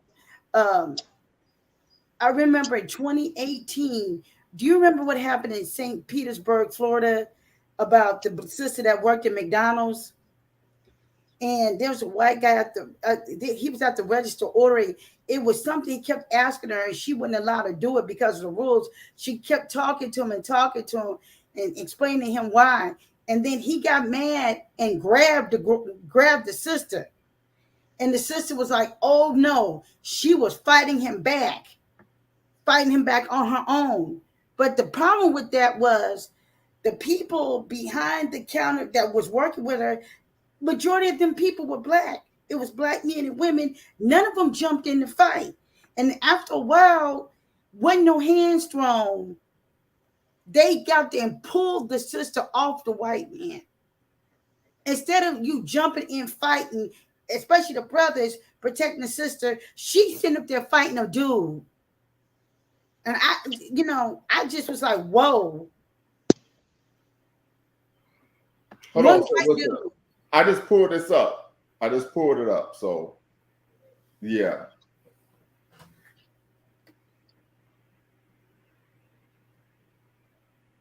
And that was baffling to me. Absolutely. Yeah, so I'm gonna pull this up. Maybe we could see it. So this is a documented case. Absolutely. So I'm gonna pull this up. Hopefully, I don't get a strike. Give me 1 second, then I'm gonna pull this up. So I got someone else here backstage. Vamp, Taliban. I'm gonna need you to cam up so I can see who you are before I let you become part of the stream. So hold on, family. Let me share my screen rather quickly, and then all right. So here we go. This is from the Washington Post. All right. Video shows customer attacking McDonald's employee. Oh, wait. All right. Give me 1 second, family.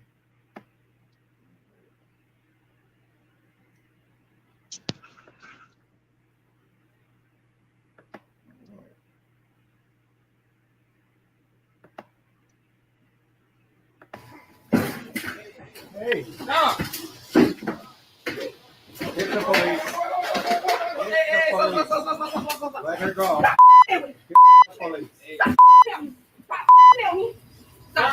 Sir, stop. I'm on it. That's I'm bad. on it. I'm on it. I'm on it. I'm on it. I'm not going home. Me right there. Me right there. Yeah. I'm calling the police. I'm not phone, man. Man, where my phone, man? And No. I'm fired right now. No, you're going to jail. Yes, man. You put your hand I on didn't your call you. I was just asking you a question. So Sir, if I we run, you're gonna. So yeah, and as we see, the manager actually goes up and finishes taking the guy's order. Unbelievable.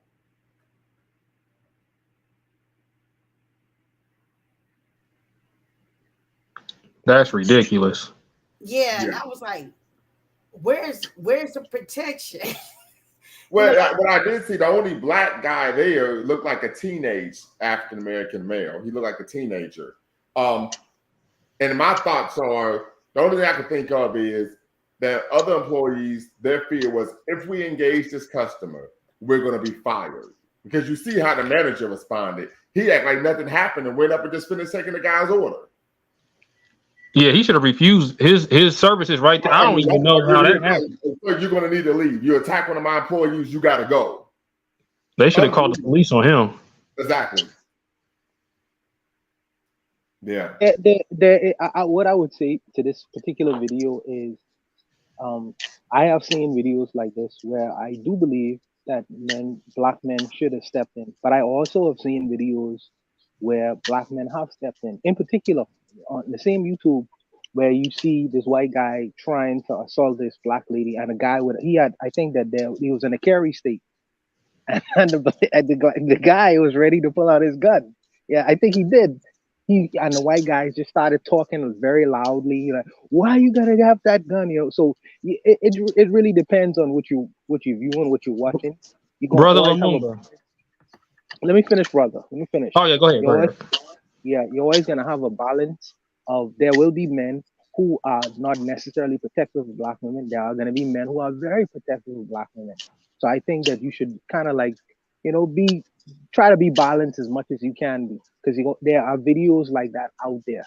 So Right. I would just put that out there. And then there are videos of black men seeking to defend black women's honor, and black women saying, "I don't want you to protect me."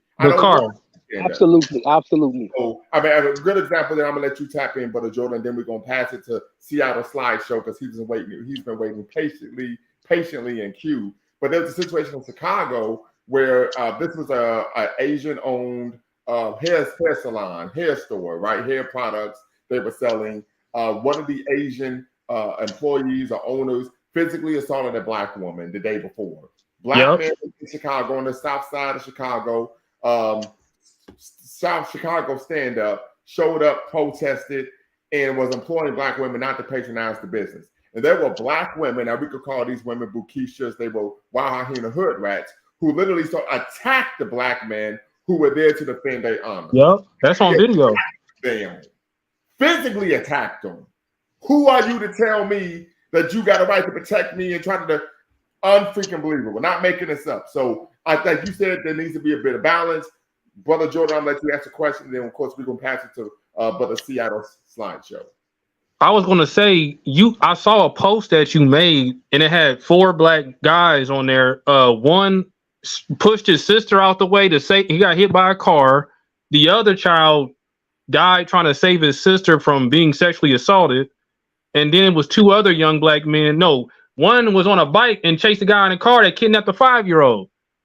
You just posted. I think you just posted like today or yesterday, and I just saw it. So those are examples. Black men, stepping in to protect women and stuff like that when it's appropriate.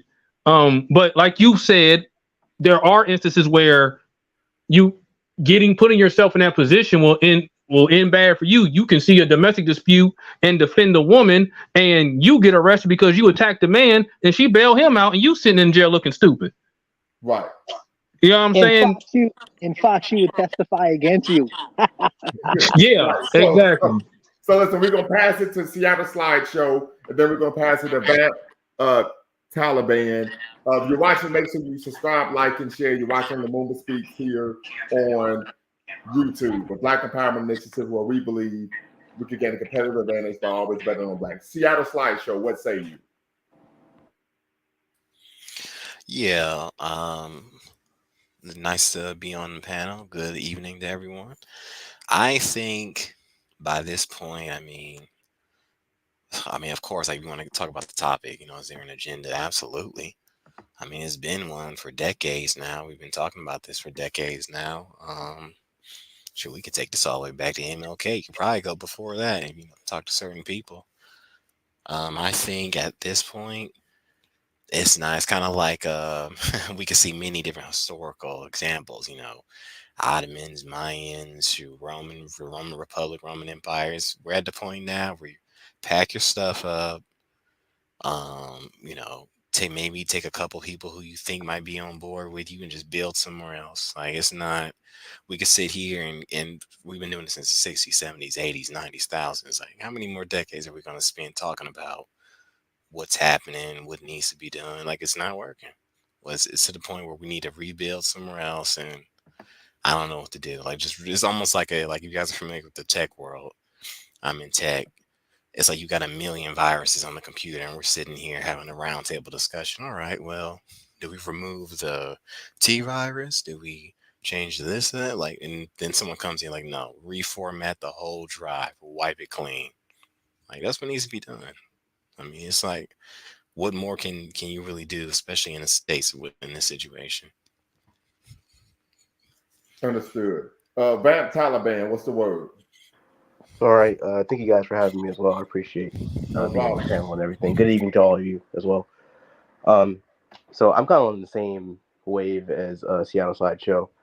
The emasculation of black men have been going on since the slave days. That's something that's ingrained in our DNA at this point. It's not going away. If you want my honest opinion, we like Seattle Slideshow said, I'm sorry, we can build and we can take certain people that's gonna want better for our community, but not all of us is gonna be on the same page, bro. So if you want my opinion, just go overseas, go somewhere else, go where you're loved. It ain't gonna work here. Now, let me ask you this real quick. I don't mean to cut you off, but you said you believe it. You said you believe it's ingrained. So are you making the argument that black man being emasculated and feminine is almost epigenetic in nature? Yeah, it's pretty much in us. Like, this is a top. Well, I wouldn't say it's genetic. This has been taught. I'm saying we're epigenetic, not in terms of the changing of the actual DNA, but in terms of the gene expression. Right. Yeah. Okay, go right ahead, brother. Oh. Right, someone else is gonna go. I'm done with my thing. Love Ash, what's the word, sister? Hi, how are y'all? Doing good. So about the image at hand, Johnathan Majors, one of the interesting things, or at least how I internalize the image, I didn't even think of it to this magnitude. I really just was like, oh, this falls in line with Valentine's Day. Like, I really didn't think it was going to cause this much discourse. But yeah, that's just my thoughts as of right now. Okay, understood. Well, I'm quite sure you liked the damn photo. That's what it was. How did I know you was gonna say something like that? Yeah, you know I gotta mess literally, with you. I You did know I not gotta mess even with you. think any. I mean, of course, you guys are men, so like, yeah, y'all gonna think of it differently. But as a woman, I was just like, oh, okay, Valentine's Day, like that's it. I didn't That think ain't what I heard. anything I else. heard you got a cutout on your bedroom wall. No, I do not. Bye. Good night. Oh man! All right, y'all. Any other thoughts? Y'all go right ahead. I would add this to what I learned. I always talk about my Black images class, but one thing I learned about Black images in particular, or images specifically, is that they are very powerful and that they impact the human brain. And like images cultivate trust. We often remember images, videos more than we do words or like the context behind the image. That's why, like, if someone asks you something in your childhood, you can remember certain things, but you don't know exactly like what happened at that time. So therefore, I think even if I know a photo is for artistic expression, or if it's fake, or if I know this TV show is for dramatic effect, it can still impact what I remember and how I feel about a specific event. And so I just want to leave the panel with that. No doubt. Also, you gonna cut and run? You gonna cut and run? You gonna do it like that? Okay. I'm gonna stay over a little bit more, but I was just gonna have that little piece. You got it. Any other thoughts, family? Yeah, I think for the most part, and I definitely, I appreciate Vamp, Talbane, coming on here and piggybacking off of what I said, but completely. We're at the point now where absolutely get those passports, go overseas, build somewhere else, because you're not changing this. We're gonna again. It's a zero sum game, sunken cost fallacy. However you want to define it, like it's not going anywhere. We're gonna be in, even our generation, too, mid '90s, so 2000 born and up, will be in the grave, and we'll still be arguing about this. But now, when you talked about get your passport and Dipset, some would argue, particularly the FBA coalition, that that's cutting and running. What do you say to that? You mean what humans have been doing for centuries and centuries before, when things aren't in their favorable situation? If that's running, then Correct. that's evolution. That's what I say. Okay. If I may talk, I definitely agree, because I mean, it's the same thing. Like, when gonna use I'm gonna use the Nordic thing. So like, when the Nordics were in Iceland and all those cold areas, they wanted to move to America, which is called Villain at the time. They moved to Villain for resources. It's the same thing. It's getting your passport. You're moving for better resources. That's what I say. Got you. Okay. Now, some would also make the argument that anti-blackness is ubiquitous, it's omnipresent, and everywhere you go, you're going to be facing some level of anti-blackness, although it may not be as stringent as what we're facing here in America. Many would argue that America's actually ingrained, found some of the foundational ideas of America are rooted in, of course, anti-blackness. So you're saying people are saying that wherever you go, you're going to deal with anti-blackness? Correct. Absolutely. But that's the way I can put it.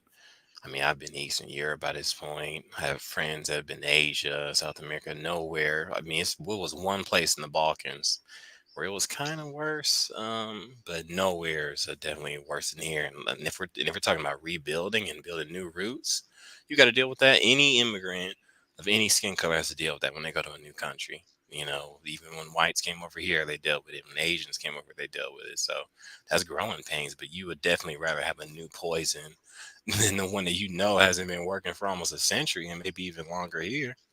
Shoot. Yeah, for sure. It's someone I've been to the Philippines, and I'm pretty sure there's anti-blackness there too. There's anti-blackness with their own skin color. People that are darker skin tone aren't treated the best. It's everywhere. You're not going to run away from discrimination. That's just how it is. Also, also with that, a couple things. A lot of people they love to say things like that. The FBA and all those people, some that don't even know they belong to that same mindset. You know, we built the country, we built the country. Some was here before. All those things, you find it everywhere you go. The thing is this: soon to be Dr. Lumumba, and any other one on the panel. If I come to your house, take over your house now, still allow you to live in the house. Now you have to live by my rules, even though you was in that house first. But now I own it. I lay down the rules, the laws, and things like that, and allow you to live in that house. But yet you're gonna keep begging me to change rules back. You no longer own the house. You lost it, whether I bought it at an auction or just took it over, however. But you still live there. But you have to live by my rules now. Every rule I make. You're not going to ever get tired. You're not going to ever try to move. You're just going to keep begging me to treat you better, do right by you in my house. Think Right. about that, because that's what really is happening here. I don't care what you think you built, where you were, or whatever. What people are saying is seek out other alternatives, even if it is moving away, because you would never, ever be your own nation state here under someone else's roof. It's not going to happen because they're not going to allow it. Because why? You won't be able to write your own constitution. You won't ever own any of the waterways or any of the oceans, the ports, anything that they already control. They will not allow you to do that. So if they can't make any particular policies that are going to benefit you as a people, and they do it with everybody else, they won't do an anti-black crimes against blacks or anything like that bill. What do you think? So stop saying that people are just running away. We know, as they say, we have no friends, okay? But at the same time, there's other places that may be better and that you may be able to influence, or we may be able to be influenced to grow better and become a nation state with a backbone, even with some of them still remaining here. So we got to stop using all these excuses. Now, I'm going back to the other thing the young lady was talking about when she said she saw the photo and she said Valentine's Day. And she didn't think that a lot of men would look harder into it. It wasn't just men, it was women too. A lot of you know that back in the day, people fly, people wore the long coats, the big coats, the fur, the hats, and everything. So it was often shown in those draped items and the big shoes. This pose was different. It wasn't just a masculine body up there. It was the way that the legs was crossed, the way that the body was tilted, the way that the type of adornment was draped on him. It wasn't the masculine adornment when they are showing up and sitting the right way like that. So this was purposely done, purposely shot, a way that you turn your head, the way everything is looked, to say you're softer now, even though we can see your muscles. This is a soft, non-threatening way. It wasn't just an absolute Valentine shoot like that. Now, going back to the other point where how do we fix some things? One, just like Black history, we don't talk to the kids at home about a lot of this stuff because they're after the kids anyway with it. So they're going to challenge you anyway. So it's best you would be addressing it. And because we don't have two-parent households anymore, a lot of the one-parent households don't either take the time. I won't ever say they don't have the time. And sometimes they just go along just because they're benefiting in some way with government assistance or anything else, or just don't want to be bothered. But we have to talk to the men, the young men, and all that stuff long before they become emasculated and stuff like that. So we're not doing it justice in our own homes. A lot of times talking with the kids, the grandkids, the nephews, the nieces, and things like that. Some of us are. Many are not. They allow the media to dictate that, and then you try to be reactive instead of proactive. So that's the only way that's going to happen. It's just too much outnumbering if we don't do it as a people collectively from the ground roots in the home. Understood. Any other thoughts before we wrap up?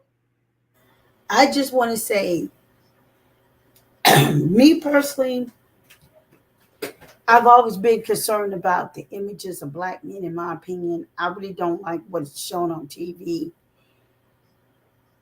I personally think it's time for black people to build Black Hollywood, because that way we build our own. We can tell our own stories, and then we don't have to worry about them interfering with what we want to tell and what we want to show. Because at the end of the day, it's them controlling the narrative about us and about our men. And when they control the narrative, they're going to do what they want.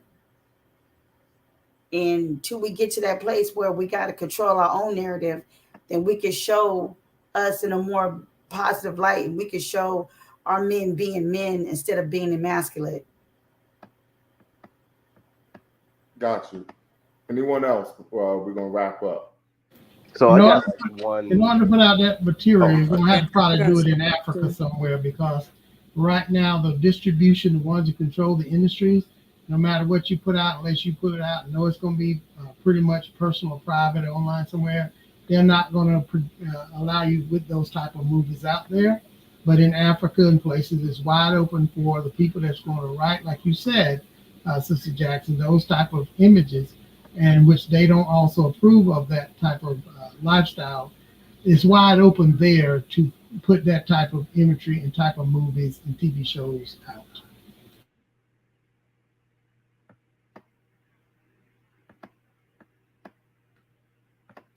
Final thoughts, Sister Love Ash. Okay, so I just wanted to add to what I previously stated.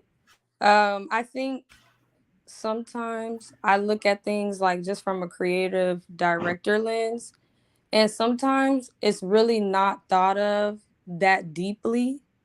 And so when I see certain things, I'm not critically thinking of things or overanalyzing stuff. So that's why my initial thoughts were that. And that's why I wanted to clean it up with understanding the power of images and Black images, because I'm not naive to the fact that there are certain things going on as far as the feminization of Black men and stuff like that. I just wanted to say like my initial reaction and clean it up with that. So I'm not naive to the fact. Yep. My thoughts would be, like I said, it was already crazy in the thousands, the tens. We're in 2023. If you're thinking Black man, you're thinking Black person, period. 2023, but especially thinking Black man, and you don't got your passport. I don't know what to tell you. What now. to tell you, So, right? I was saying the same thing. I don't know what to tell you. Yeah, it's like the feminine, and I'll say this too, like feminization of Black American men is bad. But like once you go like Europe, at least I'm mostly been in Europe and Mexico, but they don't have that image of super feminine, melanated men in Europe. So that's almost an American exclusive. Okay. Brother Jordan, what's the word? MJ, fade away perfect. Holla at me. Well, I agree with Brother Seattle Sideshow, the passport bro movement thing. And I get there. The way I look at it is two different ways. I see, doing what's best for you on a personal level, with everything that America stands for and the lifestyle of being the regular Black man in America. If you want what's best for you and you can get it elsewhere, you should do that. In my mind, my personal opinion, until enough Black people come together as a whole and have a singular mindset to actually want to fight the power for real, I can't sit here and blame nobody for wanting what's best for them when a lot of our people are just going along with the program and letting this stuff happen. Or, so I don't blame nobody if our brothers are trying to make a whole new movement, which is working, to where they're going to other countries and building businesses and having different relationships with different races of people and just trying to do what's best for them. Because look at what we've been going through the last 400 or 500 years here, and people are just getting tired of it. You got to do what's best for you. We're making more and more moves for us as a whole. And this Black male emasculation thing is just going to continue to get worse. unless, like I said, more and more of us speak out against it and fight against it. But I think it's already done went as long as it could to where they kind of got the upper hand, especially as long as they have media control.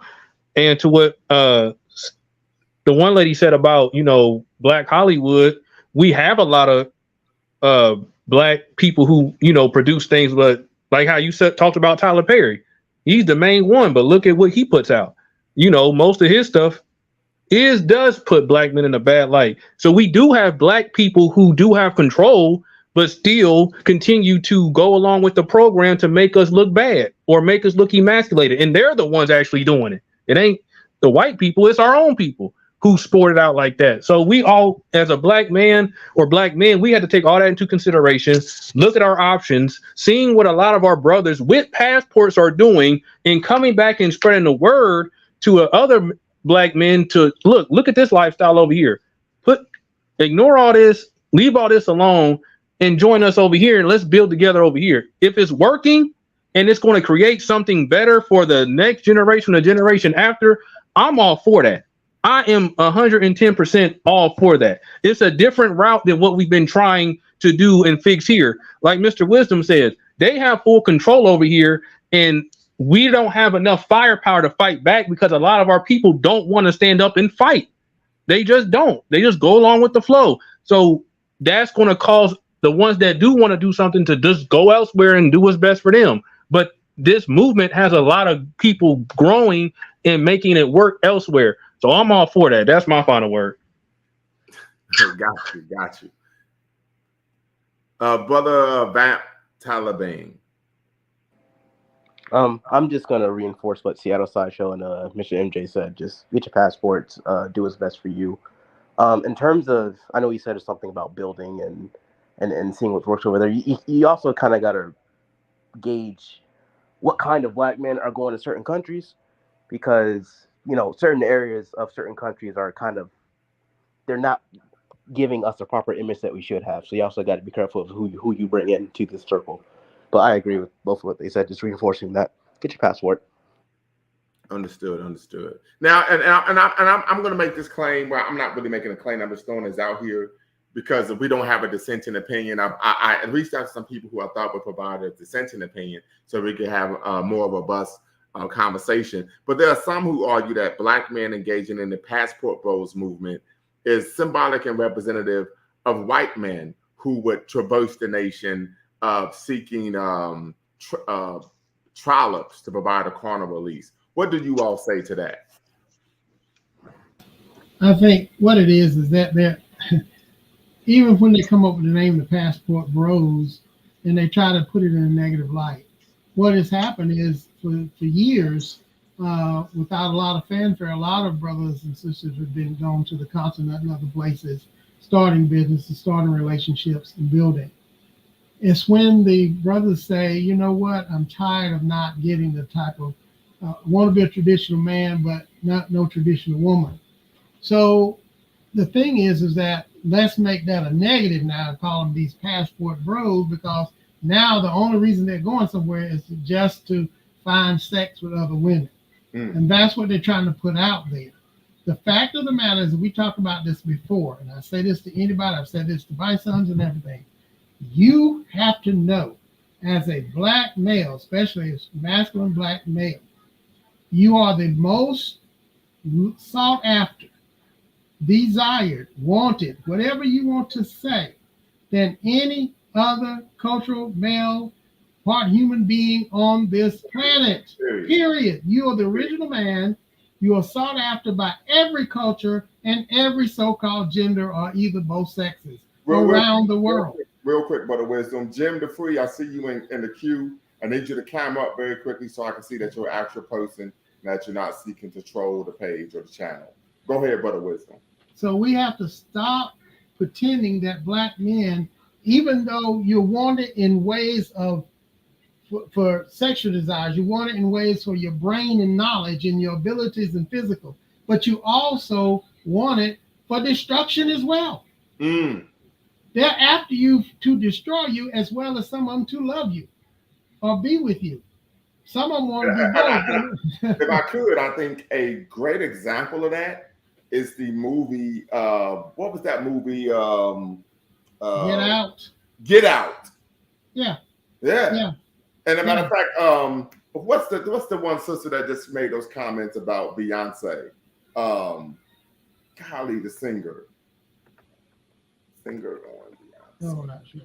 What did she say? She just said she wasn't on Diane level.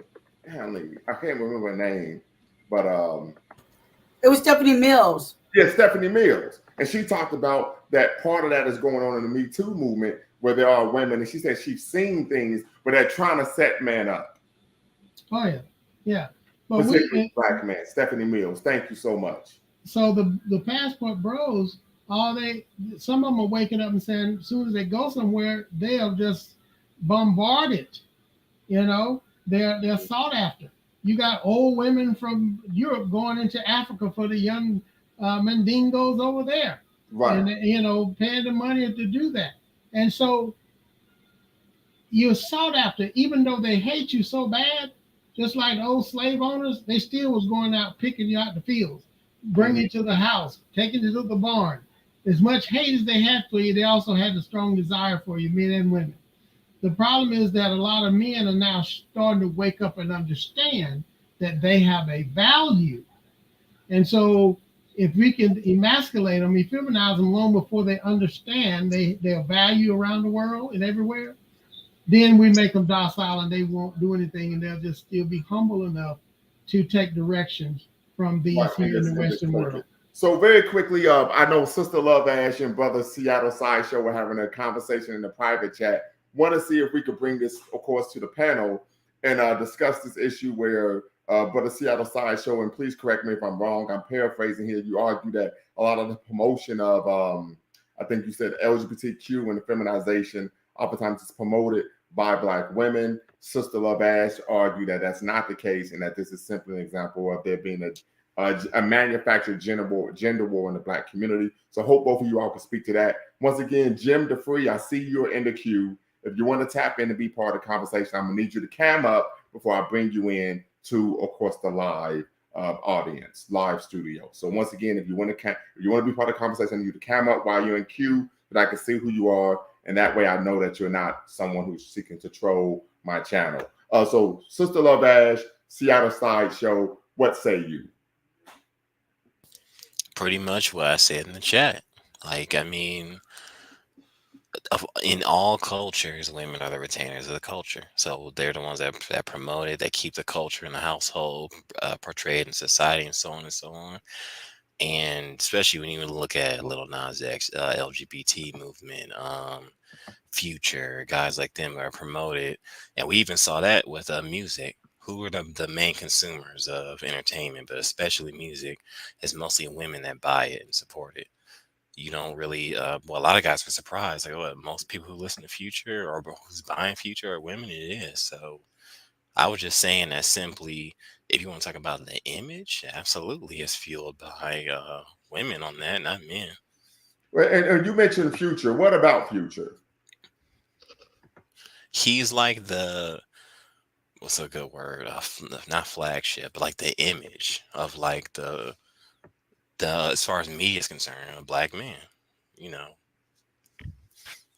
Okay. Sister Love Ash, go ahead. Nothing further. Don't be like that, sis. Don't be like that, sis. Because I saw you making a claim that it tends to be easy to blame Black women. And so I would say this. Let me tap in and be part of the conversation, right? I've seen situations where, but to be quiet, okay, I see you laughing. Okay. I've seen situations in which Black women have always wanted a daughter, but they only had sons. And one of the sons say, I want to be a girl. And then boom, you know what? I'm glad I finally got a daughter, right? I've also seen situations where Black mothers was like, no, you're not a girl. You're my son, so on and so forth. A good example would be D. Wade's youngest son. His mom is vehemently opposed to what's taking place, so on and so forth. So I think I think the balance is important, as Brother Bawana always states.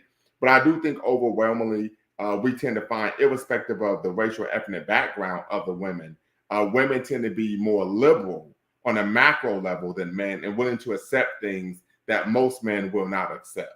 And so I think that may be the point that Brother Seattle Sideshow was speaking to, even though Brother Seattle Sideshow is extremely articulate and he does a great job of speaking for himself.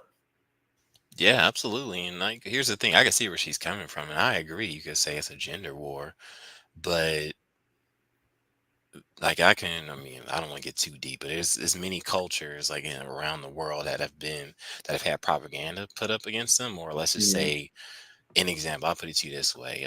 Let's say if suddenly in Poland they try to portray Polish white men as like feminine, twerking in jail, little Nas X type stuff. Polish men and even the women would be like, no, the Polish women would be like, no, we don't want our men portrayed this way. We're not going to promote it. We're not going to be bumping it in our cars. We're not going to be twerking to it on TikTok. They know within their household and in their culture, they don't want to be portrayed that way. So they're not going to let their men be seen that way. Whereas in our culture, you see it on TikTok, you see it restaurants, on the streets, clubs. I mean, we've been doing it since the 80s, all the way back to there ain't nothing going on but the rent. Color Purple, Oprah, all that stuff that goes on against the image of black men is almost like we push it more.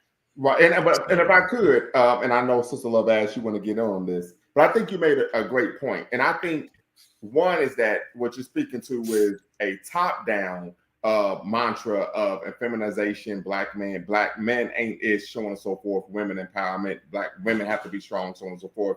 And then we're looking at what a grassroots. So I think what you will be speaking to in Poland, because of course the majority of people in Poland are Polish, right, is something that would be organic rather than in the black community is inorganic and tends to be imposed by, of course, those in power on the black community to say, this is the mantra, this is the idea, this is the view of who and what you are and what you should be, seeking to, the behaviors or mannerisms that you would be seeking to emulate. Yep, that sounds about right. Sister Ash, what's the word? Okay, so can I ask y'all a question? This is for everybody. You can ask anything you want, sister. Okay, so what is everyone's thoughts on I just read something recently about China. So China is trying to propose like teaching masculinity, and within that proposal, they warn that the feminization of Chinese boys threatens China's survival and development. So what would be your thoughts on that? Yeah, you saw that? Okay. Yeah, I saw that, yeah. And so I would say this much, and of course, brothers and sisters, like a tap in. But my thoughts are, of course, that China is extremely leery not only of America and Western culture, or not only just America, but the Western culture influence, and that many non-Western countries are seeing a Western influence of emasculating men, and they take umbrage with that, right? And so I think that is an example that this isn't in our best interest, right? But once again, with China being a sovereign nation state and Chinese people being a sovereign nation and not having to care concern for what the Western world thinks, they come out and say this rather emphatically, right? But I think Black people who are, of course, living under, I would argue, another period of racial retrenchment, we're behind enemy lines, right, per se. And we know that even though we may have, in theory, a First Amendment right, we can say whatever we want, but we know there are particular consequences that come with that. And that if we make certain claims or make certain pronouncements that aren't rooted in the benefit of the status quo, we could face political, social, economic consequences for doing so. And as Brother B. Quillan states, the problem is we do not have power. And that power, of course, is social, political, economic, and military in nature. Also, Russia, Putin spoke about that as well, says coming through the churches and things, and we will protect our children and our men for not all this gender stuff they're talking about. So he spoke about it. China's talking about it. They are surprised that a lot of the African presidents don't want anything to do with that over there in Africa as well. They, in fact, have said this is not our culture. So yeah, it's the other countries. It's just here that is pushed so hard and heavy, and then it is, and because of the influence of music and things like that, and the thought of freedom from other countries that America supposedly have. Yes, it's influencing a lot of their younger people or middle-aged people into that, and that's why they're now saying, we got to get a grasp on this because we're now seeing it even in what we call the communist type countries. So we have to really get a grasp on this and really make strides against all this stuff. And you'll see a lot of the music and media and things going on. They're going to shut a lot of that down in these other countries. This Americanized stuff.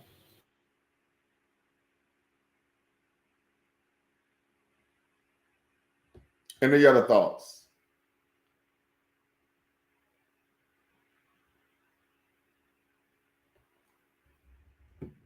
From anyone on the panel?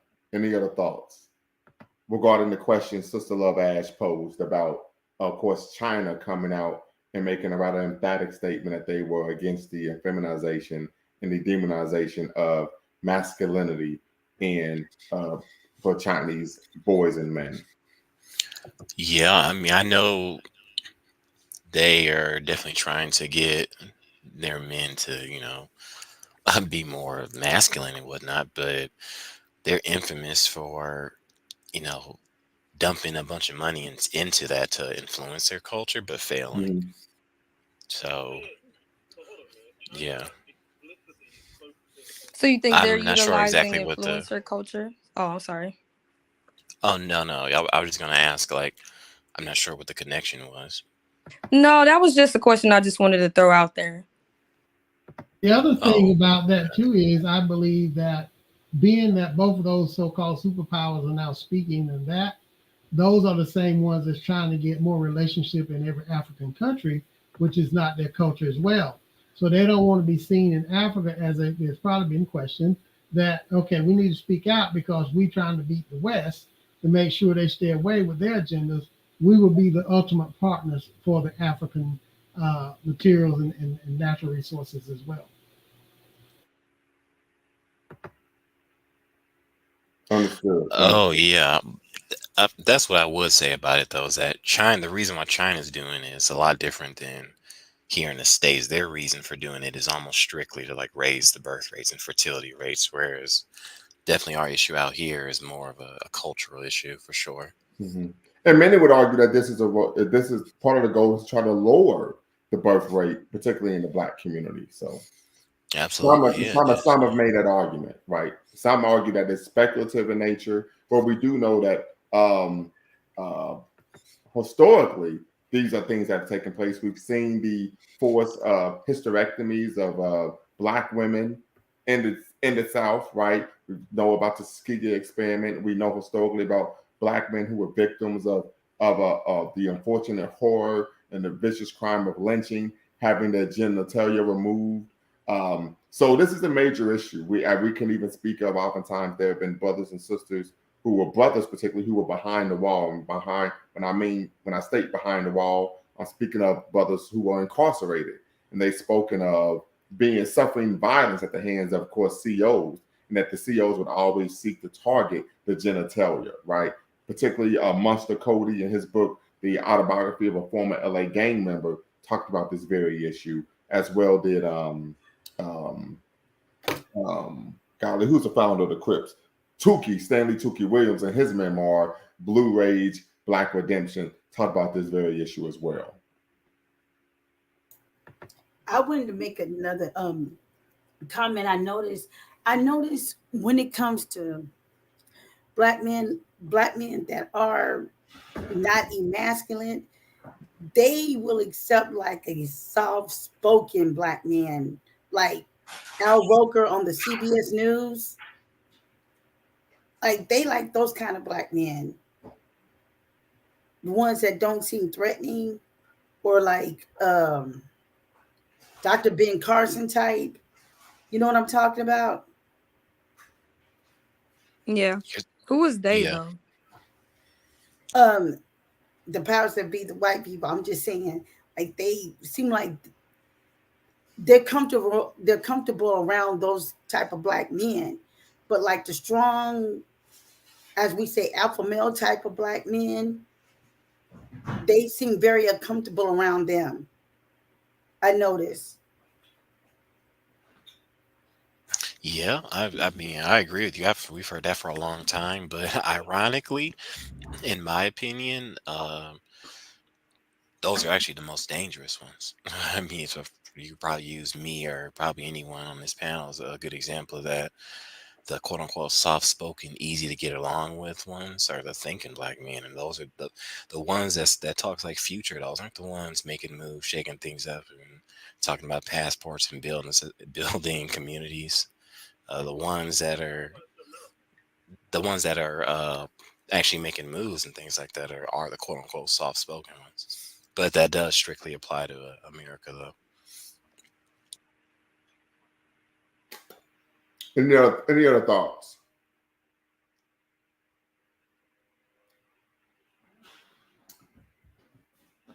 All right, family. Well, listen, I appreciate everyone tapping in this evening. We're going to have another great show on Thursday entitled Black History Month is over. Now what? So I hope you all can tap in for that show coming up this Thursday evening.